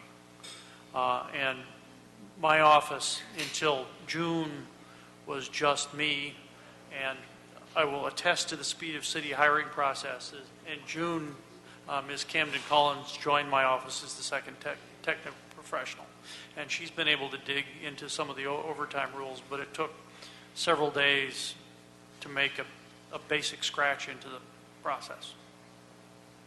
Well, I know obviously we've been given, and the DWP's been given a little black eye with some of the newspaper articles. I assume newspapers will continue to dig further. So do you think there are a lot of these that are as dramatic as what we've seen, or do you think they're isolated instances? I have no basis for saying one way or the other. I think it's on DWP to review this and start digging into these where choices like different choice of technology, different staffing levels, outsourcing need to be weighed in the process, and at that time take a top-down approach on the rules rather than sorting through the rules and find out individual ones that might be potentially problematic. I'd rather do it top-down than bottom-up. So you're planning on digging into these methodically, it would appear, and I hope DWP has expressed commitment to you to do the same.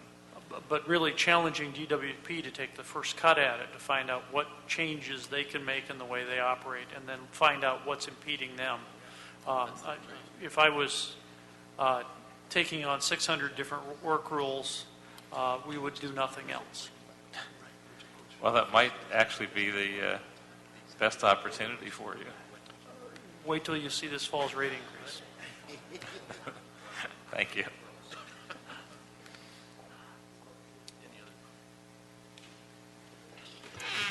Any other questions? Mr. Blumenfield. You referred to this scenario 2 years ago, and you were talking about the benchmarking. If you could elaborate a little bit on that for those of us who weren't around during that time and the significance of that benchmarking to this deal. I was looking particularly at your assessment of current proposals and conclusions and trying to really figure out the significance of that. This is from the PA report at about page 100 from last year's rate review. And what was different than many prior studies was instead of looking at comparable classes between the city and DWP, we went out and with PA Consulting doing the work, we picked out a range of other utilities and sorted that for the higher cost utilities and looked at 13 job categories in DWP that covered about a third of the total employees. And these were utility-specific positions. So it was dangerous job against dangerous job, identical dangerous job. And in that process, it became clear that DWP rates were about 25%, wage rates were about 25% above the other group of high-cost peers, typically 5 other high-cost peers. And obviously this proposal in front of us would bring us closer to parity, but I think what you're saying is it would not bring us to parity. Correct, but it goes as far as anyone working at that time expected it to go. Okay, because you were saying that back then it was an aggressive idea, and you're saying so compared to that, you're saying this is equally aggressive or not as aggressive? The CAO has achieved it. Okay, that says a lot. And then you were talking about reserving the comprehensive needs to be reserved, the process benchmarking versus just calling it out. And I want to understand the difference there. And How do we know that we've done that? There are really two different cuts on what needs to be done. One is the simple basic things like the pole replacement. What processes go into identifying, working on the individual distribution system, what components of the distribution system need to be worked on, and finding out where things could be improved by different technology, different labor practices, and so forth. There's another component where DWP is also being challenged because of the number of people that need to be hired. It is their procurement processes and their hiring processes are very slow given city processes, especially for hiring. So they need to find ways to speed that up as well. And of those processes, how do we distinguish which ones are appropriate contract negotiation processes that would naturally come up in the course of, if this expired and we had another contract versus processes that are controlled either by the commissioner, by other sources, or that we're getting a bonus by doing it through the settlement agreement? How do you figure out which is which and what the percentages are? If you were listening in on the DWP commission meetings, you'd hear them struggling with contracting issues and the quality of the procurement process for reasons of staffing and process. So they're facing problems there. They're also facing problems on the hiring side. They're trying to work them out. But it's this sort of benchmarking work is best done by the organization itself and making sure the organization itself is motivated to do this. Not something that we necessarily can mandate in a contract. It may be better to have it, I'll leave that to the lawyers as to the best way to do that. I just understand that this is reserved in the agreement now, so that having some term or another doesn't block being able to work on this later. Okay, thank you. Quick question. Mr. West. Thank you, Mr. Chairman. Dr. Pickle, what is your recommendation to us? Should we move forward and try to approve this recommendation? Should we not? Yes, but with one reservation. We have to be able to move ahead on the benchmarking activities that I keep pushing on. And the alternative to impasse and even strike, given the goals and the other things we're expecting from DWP, I think would create uncertainty and turmoil that would cause us more than money. It would cause us to be short on a broad range of our goals. Thank you. So if I can just kind of say this a little bit more plainly, I gather from your analysis that at least in terms of the next 4-year projected savings of this proposal versus the status quo MOU with a COLA going into effect in October, and then even presuming the ability to achieve 3 years of zero COLAs after that, is it your opinion that the savings projections that were described by the CAO and the CLA are real, correct, accurate projections of real savings to the ratepayers? Yes. Okay. And in particular, the power one, where we've done prior work a year ago, matches or exceeds the numbers we worked with a year ago. And the projections that have been presented in the CLA's report are consistent with what your analysis is? We looked at the 4-year projections. We didn't dig in on the actuarial projections just because we felt the appropriate look was the 4-year period.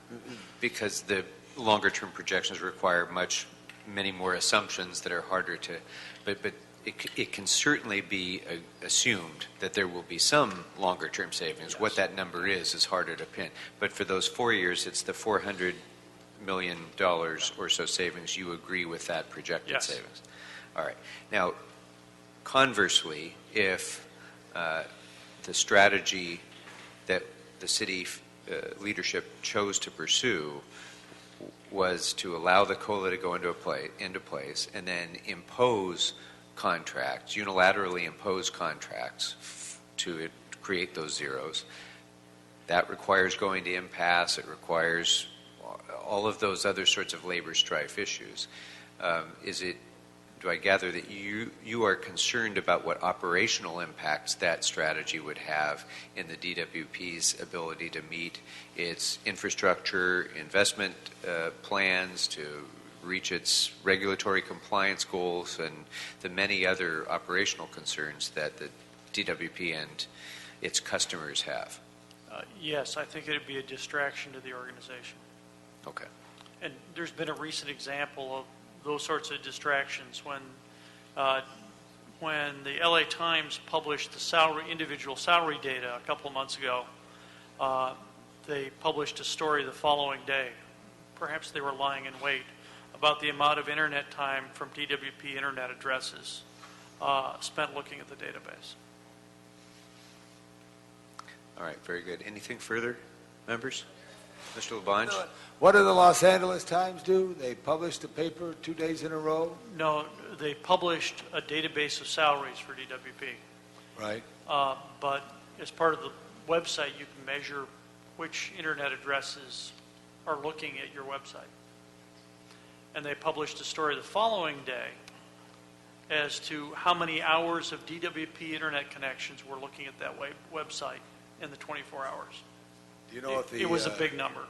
Okay, well, that's good. I think that everybody's got to read the LA Times somehow. Okay. All right. If there's nothing further, thank you very much. I appreciate your presentation. Thank you, Dr. Pickle.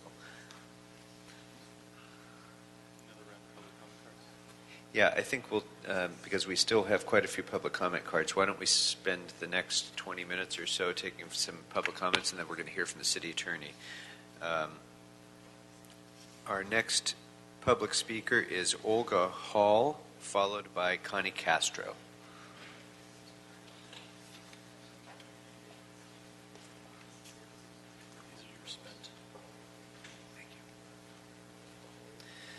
Good afternoon.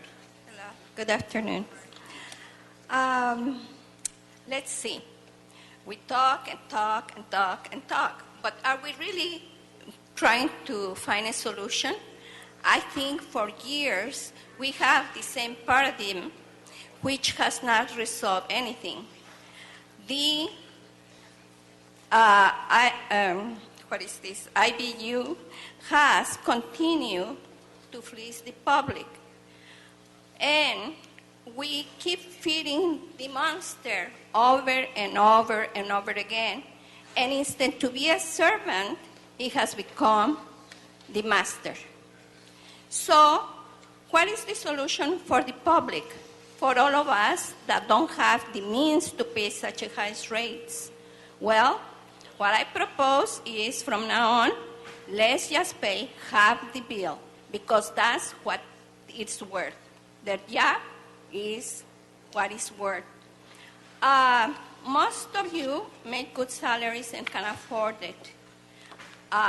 Most other people cannot. You cannot continue supporting this company, this corporation, because that's what they are. If they are so greedy to think that others can live with less means, that's very selfish. So I believe that we, the people that have the power, because we do have the power to change things, we have to change the idea that we are in the hands of this IBU. So we have to stop paying what they're asking. Thank you. Thank you. Our next speaker is Connie Castro, followed by Filiberto Gonzalez. Is Ms. Castro still here? All right. Then our next speaker will be Filiberto Gonzalez. No longer here. Laura Anderson. Roxanne Stern. Ms. Stern, welcome, who will be followed by Joyce Green. My name is Roxanne Stern, and I represent myself. I'm not speaking for any other group, but I'm a ratepayer, and I follow this, and I want you to know that it isn't just the big corporations that are tracking all this, but we who are there actually paying our bill every month are following it, and we're really concerned. I'm just appalled at what I've been reading in the Times. I feel it's just been very sad. But I'm advocating that there be more opportunity to have the ratepayers speak, have more transparency, and this is an opportunity to make changes. There are new council people. We have a new mayor. It looks like things are happening. This is such a great opportunity to step back and take time and give everybody a time to study these proposals more than the 2 weeks that we've got now. And I think it'll be another good start for LA. Thank you very much, ma'am. Our next speaker is Joyce Green, followed by Daphne Brogdon. All right. Henry Alcala, who will be followed by Clementina Lopez.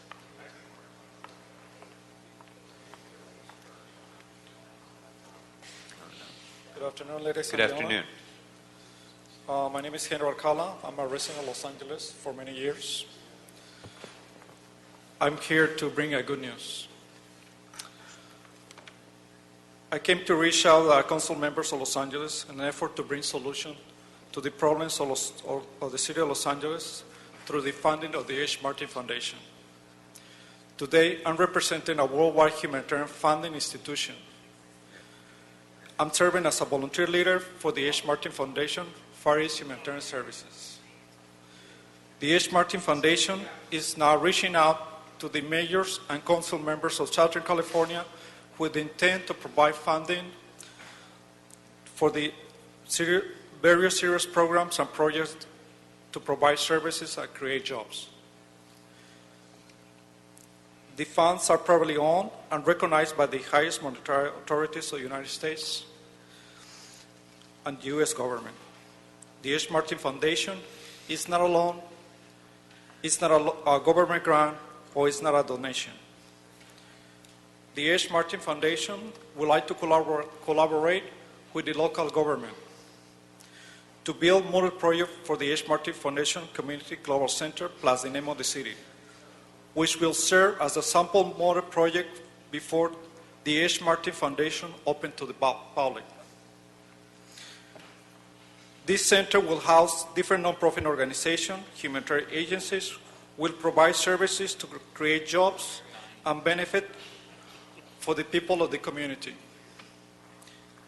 The H. Martin Foundation will consider 100% funding for the existing projects to create jobs and provide service for families such as free child school services, before after school programs, complete scholarship programs, and disaster relief. Thank you very much, sir. Our next speaker is Clementina Lopez, followed by Christy Clark.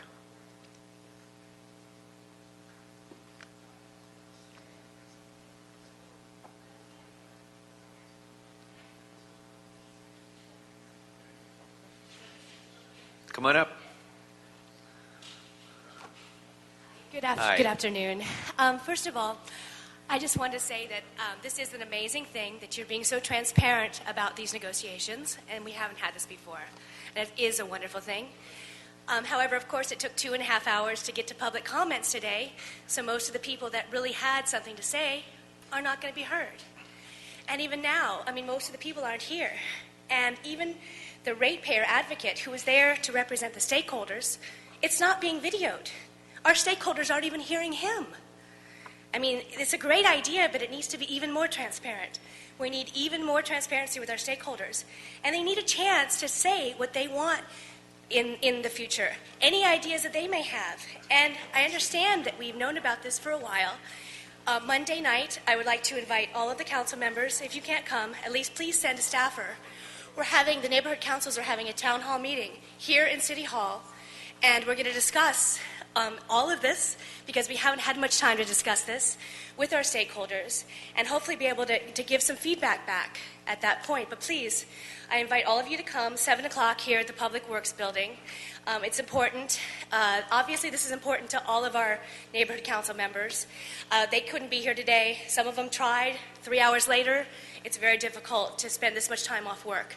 But I just want to say thank you for the idea of this and the concept. I think we can be even better, and I think that we need to be sure that the neighborhood councils have time to weigh in on this before it gets vetoed by the union. Because otherwise, or agreed to by the union. But until our ideas are heard, then it doesn't really matter. And I applaud you for your efforts, but I think we can do better. So thank you. Thank you very much, Ms. Clark. Thank you for your service to the Sunland-Ahunga Neighborhood Council as well.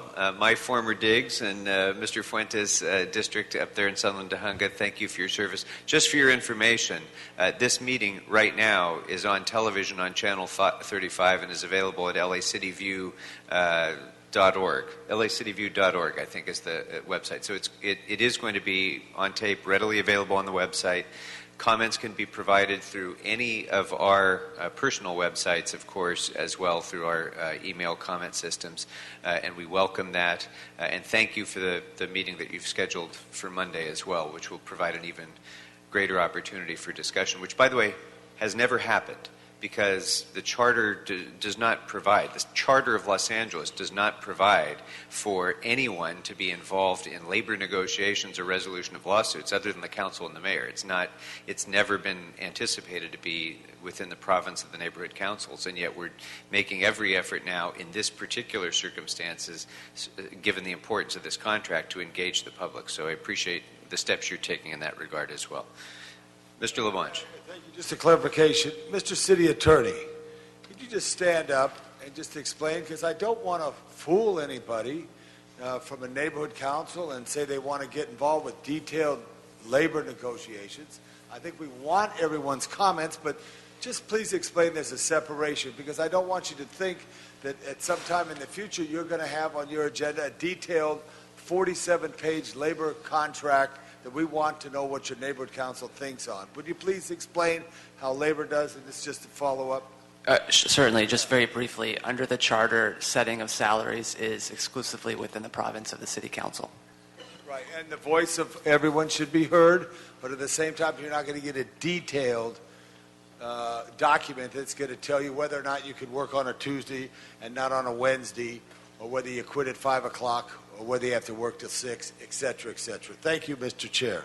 Thank you very much, Mr. LaBlanche. Our next speaker is Angela Williams, followed by Ed Novi. There's Linda Lux here. Oh, Mr. Novi's here. Come on up, Mr. Novi. Welcome. Good afternoon. Thank you very much, Councilmember Krikorian and Councilmember Fuentes, for having this open meeting. I think it's a great start, and I know that Monday will bring much more. I've always appreciated both of yours pragmatic and practical approach, and I see that in this labor contract. However, you know, Mr. Krikorian, I'm very much a pension reform hawk, and there is some room, I believe, in the negotiation for the contract that should receive some consideration. I look at it as we get into 2016, 2017, and at that point there may be a COLA awarded back to the IBW workforce that somehow, some way, a trigger that is tied to the unfunded pension liability is part of that negotiation. Whether it's 85% or 90%, at least if the pension fund itself is well funded, it makes sense to go ahead with the COLA. However, if by chance we have financial circumstances that impact the fund, there should be a mechanism in there so that ratepayers don't have to cover the difference. I also would like to look at possibly looking at the Board of Investment, because the rules there can also be slightly modified so that we can see that the board can invest in other investments that can get a greater return, again, that helps the ratepayer situation too. So there's a couple things that may be outside the box to consider as part of this labor negotiation. And of course, thank you again so much for meeting with the public and neighborhood councils. Thank you very much, Mr. Novian. Just one point on the pension reform issue as it pertains to this contract. Of course, the DWP pension fund is overseen by the commission, the Water and Power Commission, rather than this council. And so if there's not an agreement in the context of an agreement like this with regard to this litigation, then it will be left to the commission to try to make reforms in the future with regard to that fund. So that's one of the challenges that we have in trying to address it. So, but thank you for your continuing advocacy and work. I saw Mark Siegel come back in. Mark Siegel is our next speaker, followed by Linda Lux, if she's here. Mr. Siegel, welcome. Welcome. Thank you so much. I'm so encouraged to see the open proceedings that you're having and taking input from the community. It's wonderful. Thank you for the time to be able to address you, chair people, chairman of the council, and council members. I noticed when I was listening, I haven't had enough time to really go through the whole document because it's been short notice. However, listening to the people speak, I did notice a couple things I'd like to bring the attention to whoever's going to be in the closed door room. One of that is, as a child, I learned a very important lesson. As you're watching the great and powerful laws, also look for the man behind the curtain. As I see this, I see 000, which is the powerful laws in front of everybody.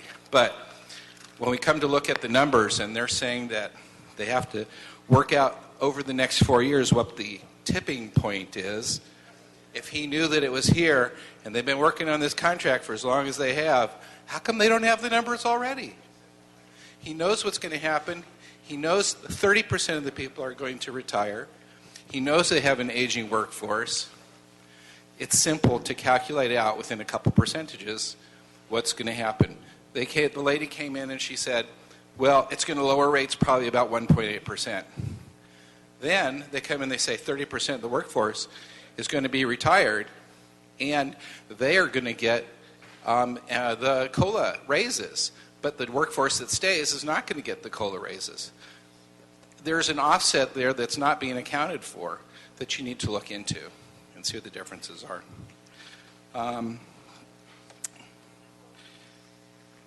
Let's see here.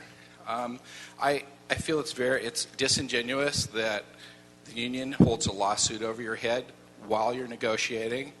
Let them drop the lawsuit and then negotiate in good faith. Thank you so much. Thank you. Our next speaker is Karen Mack, followed by Art Pulido. And is Lou Calanche here?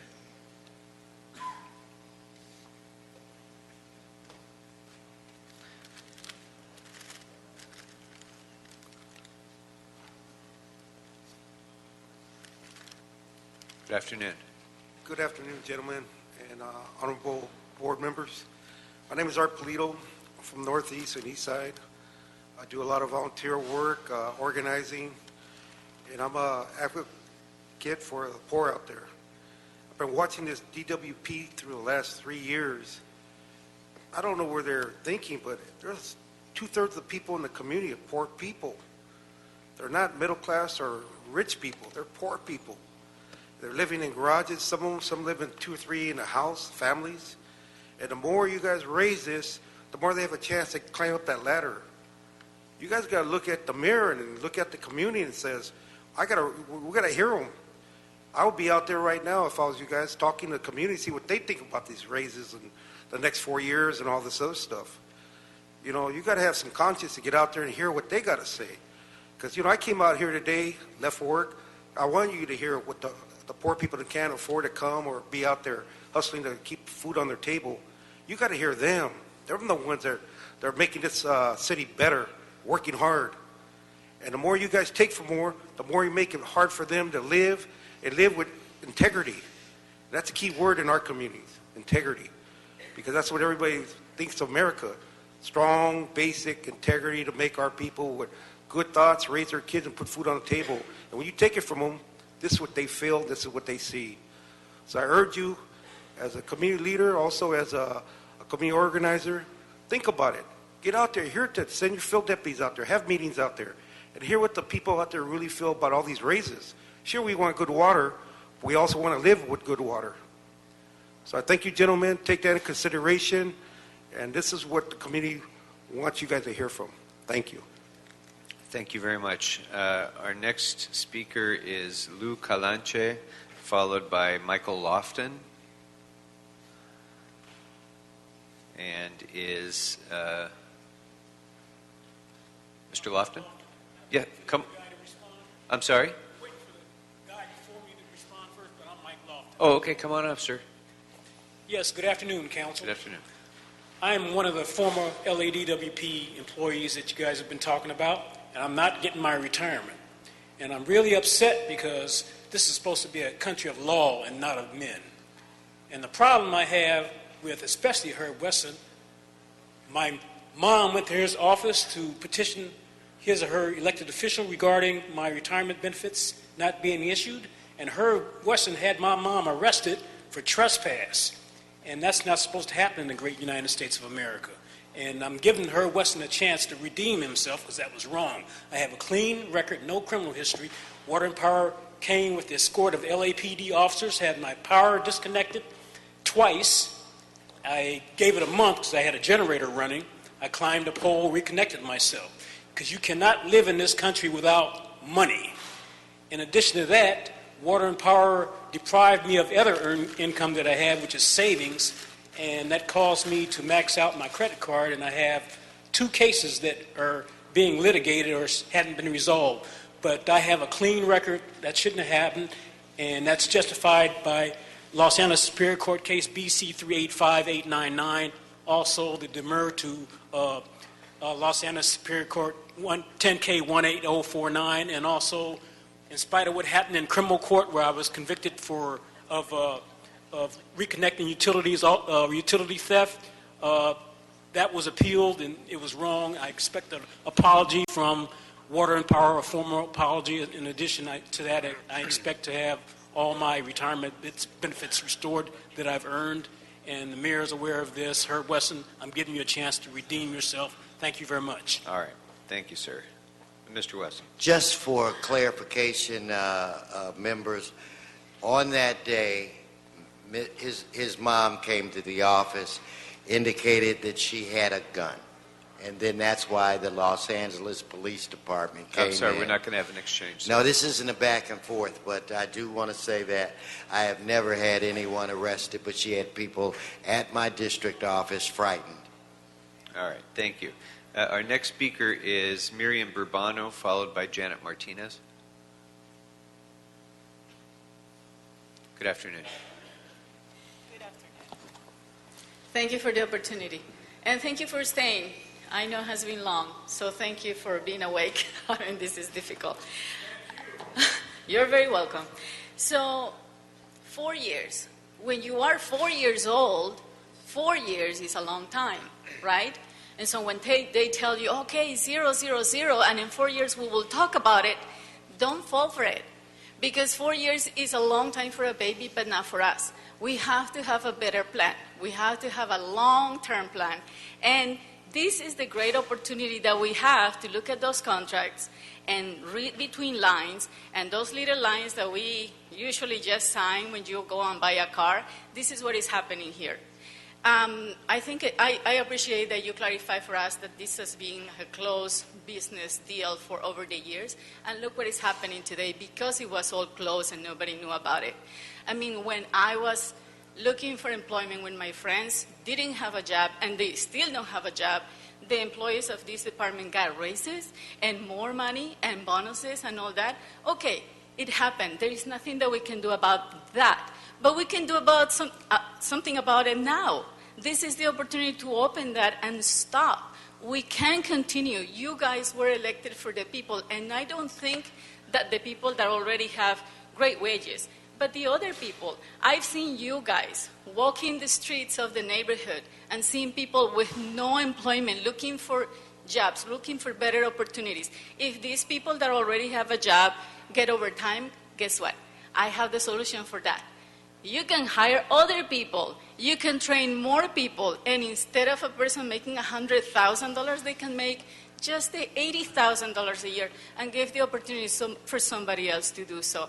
So thank you so much. I think I had one more recommendation for you guys. Quickly, please.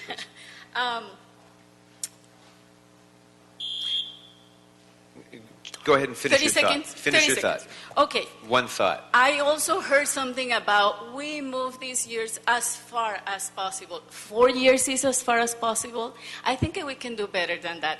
Please read it. You have the power. You are our leadership. Thank you. Thank you. And I'm just going to run through the names of the people who didn't respond earlier just to give a second chance in case they're still here and stepped out. Connie Castro, Filiberto Gonzalez, Laura Anderson, Roxanne Stern, Joyce Green, Daphne Brogdon, Clementina Lopez, Angela Williams, Linda Lux, Karen Mack, and Lou Calanche. All right. Yes.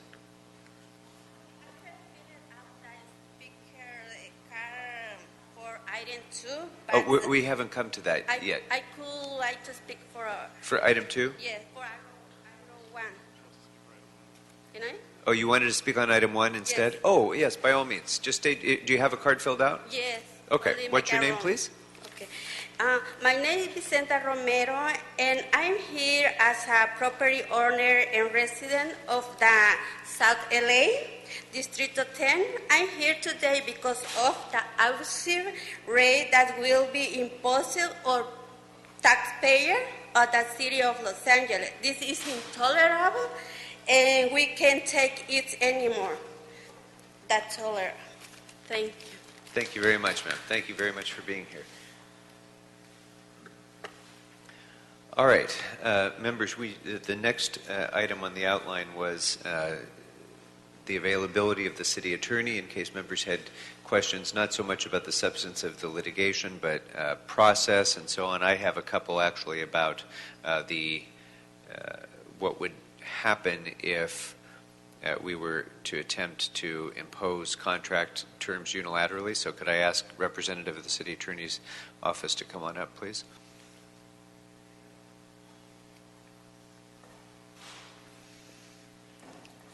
Good afternoon, Deputy City Attorney Jennifer Hanslick from the Labor Relations Division. Good afternoon.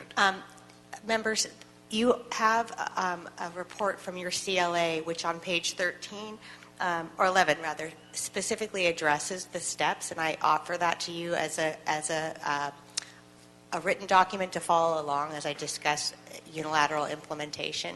It's actually bullet pointed for you, and this is pursuant to the city's employee relations ordinance that sets forth the process of what steps have to be taken for implementation. Great. So while members are looking that up, just so I can kind of put a context to it, some members of the public who've talked about this have asked about this 4-year period and tried to figure that out. That the current state of affairs is that the current memorandum of understanding with the IBW was negotiated and signed in 2009 at a time when most of the council members who are here were not yet even a member of the city council. Pursuant to that contract, a cost of living adjustment is mandatory in October. It will automatically take effect. There's no discretion that can be exercised in any way whatsoever by the mayor, by the city council, by the Department of Water and Power, or by its commission. They will get that raise in October, on October 1st, pursuant to the contract that was agreed to in 2009. The alternative that we're talking about is to create a new memorandum of understanding that would postpone that raise at least until 4 years from now, when a cost of living adjustment would take place according to the cost of living of that year. So it could be 0 or it could be up to 4%, but it would not. There would be no raises over the course of the 4 years, notwithstanding the current terms of the current MOU. That would be agreed to as part of this settlement. So The reason that I think it's important that you talk about the ramifications of impasse are that in order to make cost comparisons, some people have discussed, well, why don't we just go ahead and let the cost of living adjustment take place in October, and then we just will make sure that we have 3 years of zero after that. But in order to get 3 years of zero after after this contract expires, we would have to declare impasse every single year and unilaterally impose contract terms every single year for the next 4 years. And so that's why it's important that members understand, what does that mean? What do we have to do to get to the point of impasse and to get to the point of being able to unilaterally impose terms on a union after the expiration of its MOU? To get to impasse, it's a multi-stage process, and as explained in the report that you have, it takes a considerable amount of time to get to the stage where you could actually unilaterally implement. You have to go through a negotiation process. There has to be a good faith opportunity for exchange of proposals, and you have to get to a point where it's clear that the parties are not able to reach agreement. Then at that point, the city would present what's called its last, best, and final offer. And only when IBW or any union formally rejects the offer, and then there's some period that passes, the city could declare an impasse and file with the city's labor board, the city's employee relations board. At that point, the ERB would appoint a hearing officer. ERB, again, for the general public, is the city's labor board. The city's labor board that oversees labor disputes between the city management and the labor unions would appoint a hearing officer, and there would be a series of hearings on the validity of the proposals being exchanged, not the validity, but whether the parties are in fact at an impasse. The hearing officer would tell the board, well, we think that the parties could talk some more and possibly get to an agreement. This would require an assignment of a hearing officer, hearings, and then a decision by the labor board. So again, a multi-stage process. If in fact there is an impasse, the board has to make a finding that the parties are at impasse, there's a stalemate, no further discussions would be fruitful to reach an agreement. The board would say, okay, we're going to appoint a fact finder and gather information from the parties to determine whether the validity of the reasonableness of their positions, whether or not that there is a reasonable basis for the parties' positions that they can't reach an agreement. The information would go to a mediator, and the mediator would then sit down with the parties and try to work something out. Ultimately, after all of these steps, a contract can be imposed. But then there's also the potential of legal challenges for that contract. When an entire contract is an issue on an expedited basis, it would take at least 6 to 9 months to complete this entire process. Again, under an impasse procedure, you can only implement for 1 year. So 6 to 9 months would go by, we'd unilaterally implement, and then we'd be back at square one again. So, to recap, the potential to go specifically to Councilmember Krikorian's question, the potential to get 3 years of zeros with a unilateral implementation would be extraordinarily cumbersome and time-consuming, and as has been mentioned already, very distracting to the rest of the city's business. And I presume that each one of those declarations of impasse and each one of those unilateral implementations would be separately subject to litigation. That is true. So yes. for 3 years, we would be facing 3 separate potential lawsuits in which a court comes in to determine whether the reasonableness of the parties' positions in the labor negotiation. We'd have to litigate that issue. Correct. So there's the potential for a great deal of uncertainty if the route of pursuing 3 years of zeros through an impasse course of action. And what would be the ramifications if a court were to find that the city's position was unreasonable, or that impasse was improperly declared, or that we were incorrect in the process of getting to unilateral implementation? well, then we'd be back at square one, and we'd end up having to revisit all of the issues all over again. Mr. Blumenfield? Follow up on that. Wouldn't that also mean that we have potential liabilities? The court could impose certain costs on us at that point? Absolutely. There's always the potential for attorney's fees as well. So there's attorney's fees being one of those costs. Correct. But probably in the scheme of things, I'm imagining there's probably even larger liabilities in terms of what a court could impose. Potentially. And again, there'd be the opportunity for the city to certainly appeal whatever liabilities are imposed. So the bottom line of all of this is there's a great deal of uncertainty and potential risk to the city in pursuing a unilateral implementation, which is why it's not done very often. And as we contemplate the decision on whether it's a good deal or not, we not only have to factor in the uncertainty, but also the potential cost or the liability there. Correct. And you've given us a little bit of an insight into it. I mean, could it go? Again, I'm here to provide a broad overview of the process. Certainly, in the instance of where we could make a pending litigation or an anticipated litigation exception, we'd go into closed session and have that conversation in more detail. We're certainly available to do that with you on a different occasion. Okay.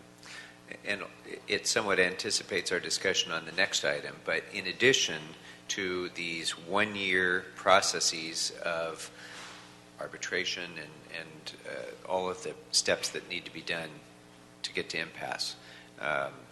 It's mediation as opposed to arbitration, just to clarify. I'm sorry, fact-finding. Fact-finding, non-binding, fact-finding. So after we get, or during the same process that we're going through all this and possibly being sued each year for the next 3 years, at the same time, there's nothing barring the union, when we're at impasse, from taking a strike vote and going out on strike during that impasse as Certainly, well. I know that's item number 3 on your agenda today, and I have one of my colleagues from our Labor Relations Division is prepared to talk with you about the potential impacts and in a broad fashion talk about the plan for that. We'll get to impacts, but the point being, without an agreement in place, there is a virtual certainty of 3 years of lawsuits, likely strike, as well as all the uncertainty that comes from the points that you've raised about the process that we have to go through, fact-finding, mediation, and impasse. Yes, all those things are to be considered when someone proposes the idea of unilaterally implementing for 3 years in a row. There are a lot of potential costs to weigh. Mr. Kretz. I was just going to make your same last point that the likelihood of a strike, I think, is very high, and the likelihood that the result is not a zero at the end of a strike is almost a certainty as well. So I think as a practical matter, the possibility of us getting all 3 zeros, I think, is virtually non-existent other than through this process. All right, thank you. Members, anything further for the city attorney? All right, thank you very much. You're welcome.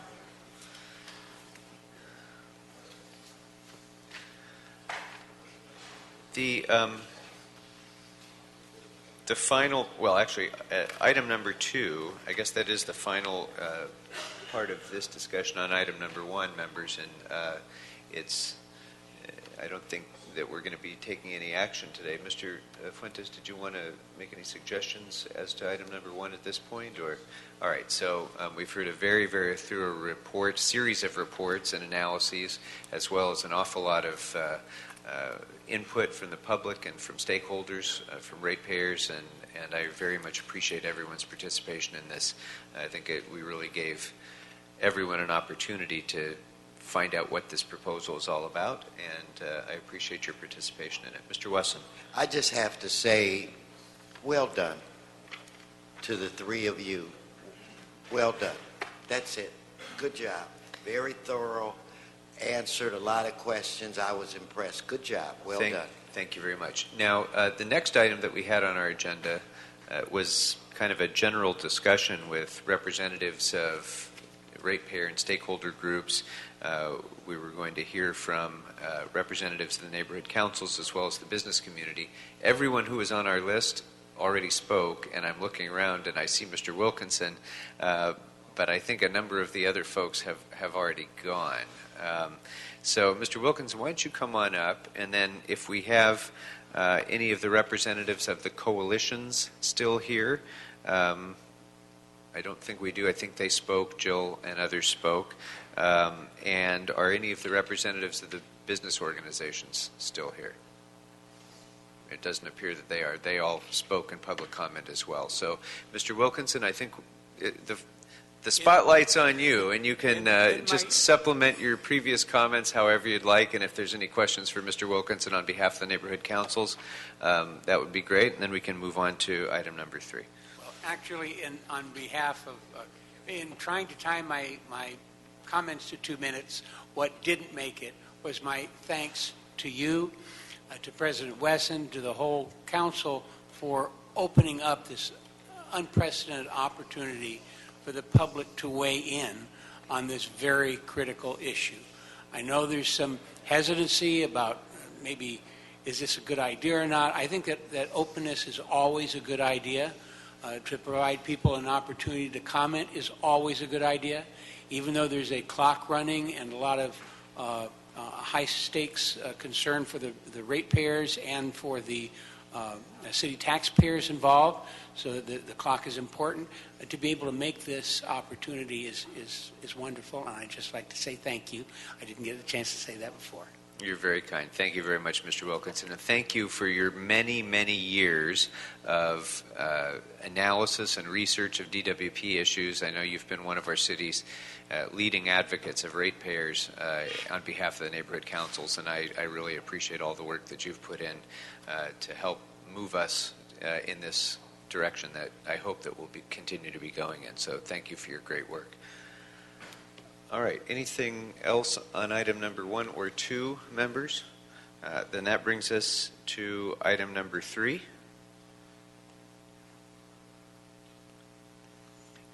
And item number 3 is a motion by Mr. Price and Mr. Cedillo. Good. Why don't you introduce that motion? Item number 3 is a motion, Price Cedillo, relative to instructing the DWP and city attorney in cooperation with the CAO, CLA, and other departments as appropriate, to report to the council with an analysis of the operational and budgetary impacts of a strike, contingency plans to ensure continued operation of the utility, and legal implications and strategies should a strike occur. So, members, we've actually touched upon some of these issues already, and as given the lateness of the hour and the fact that we've gone this long, if there's no objection, I would suggest that we continue this matter so that we can have a longer and broader discussion about it, and perhaps have a little bit more public comment about it as well. So is there any objection to continuing item number 3? Just to have the CAO do some report on it, because I think that's important.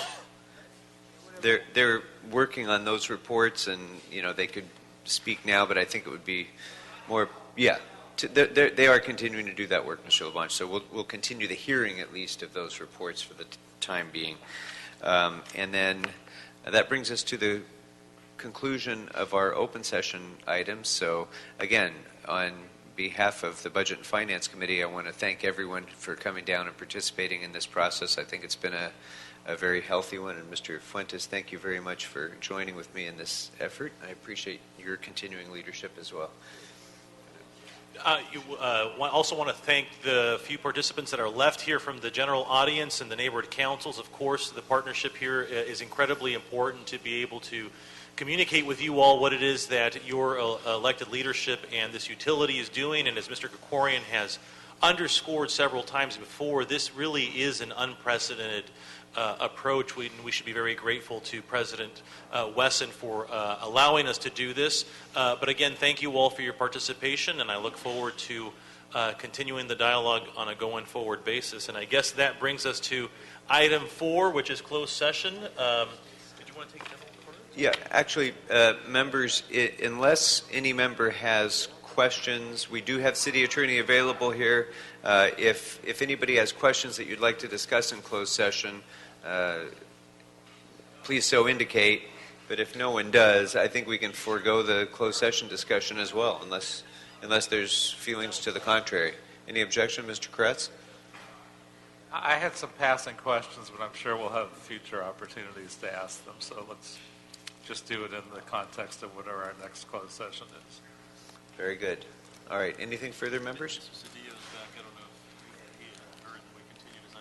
All right. Very good. Well, then we will forego the closed session, and coming to the completion of our business, we are adjourned. Thank you.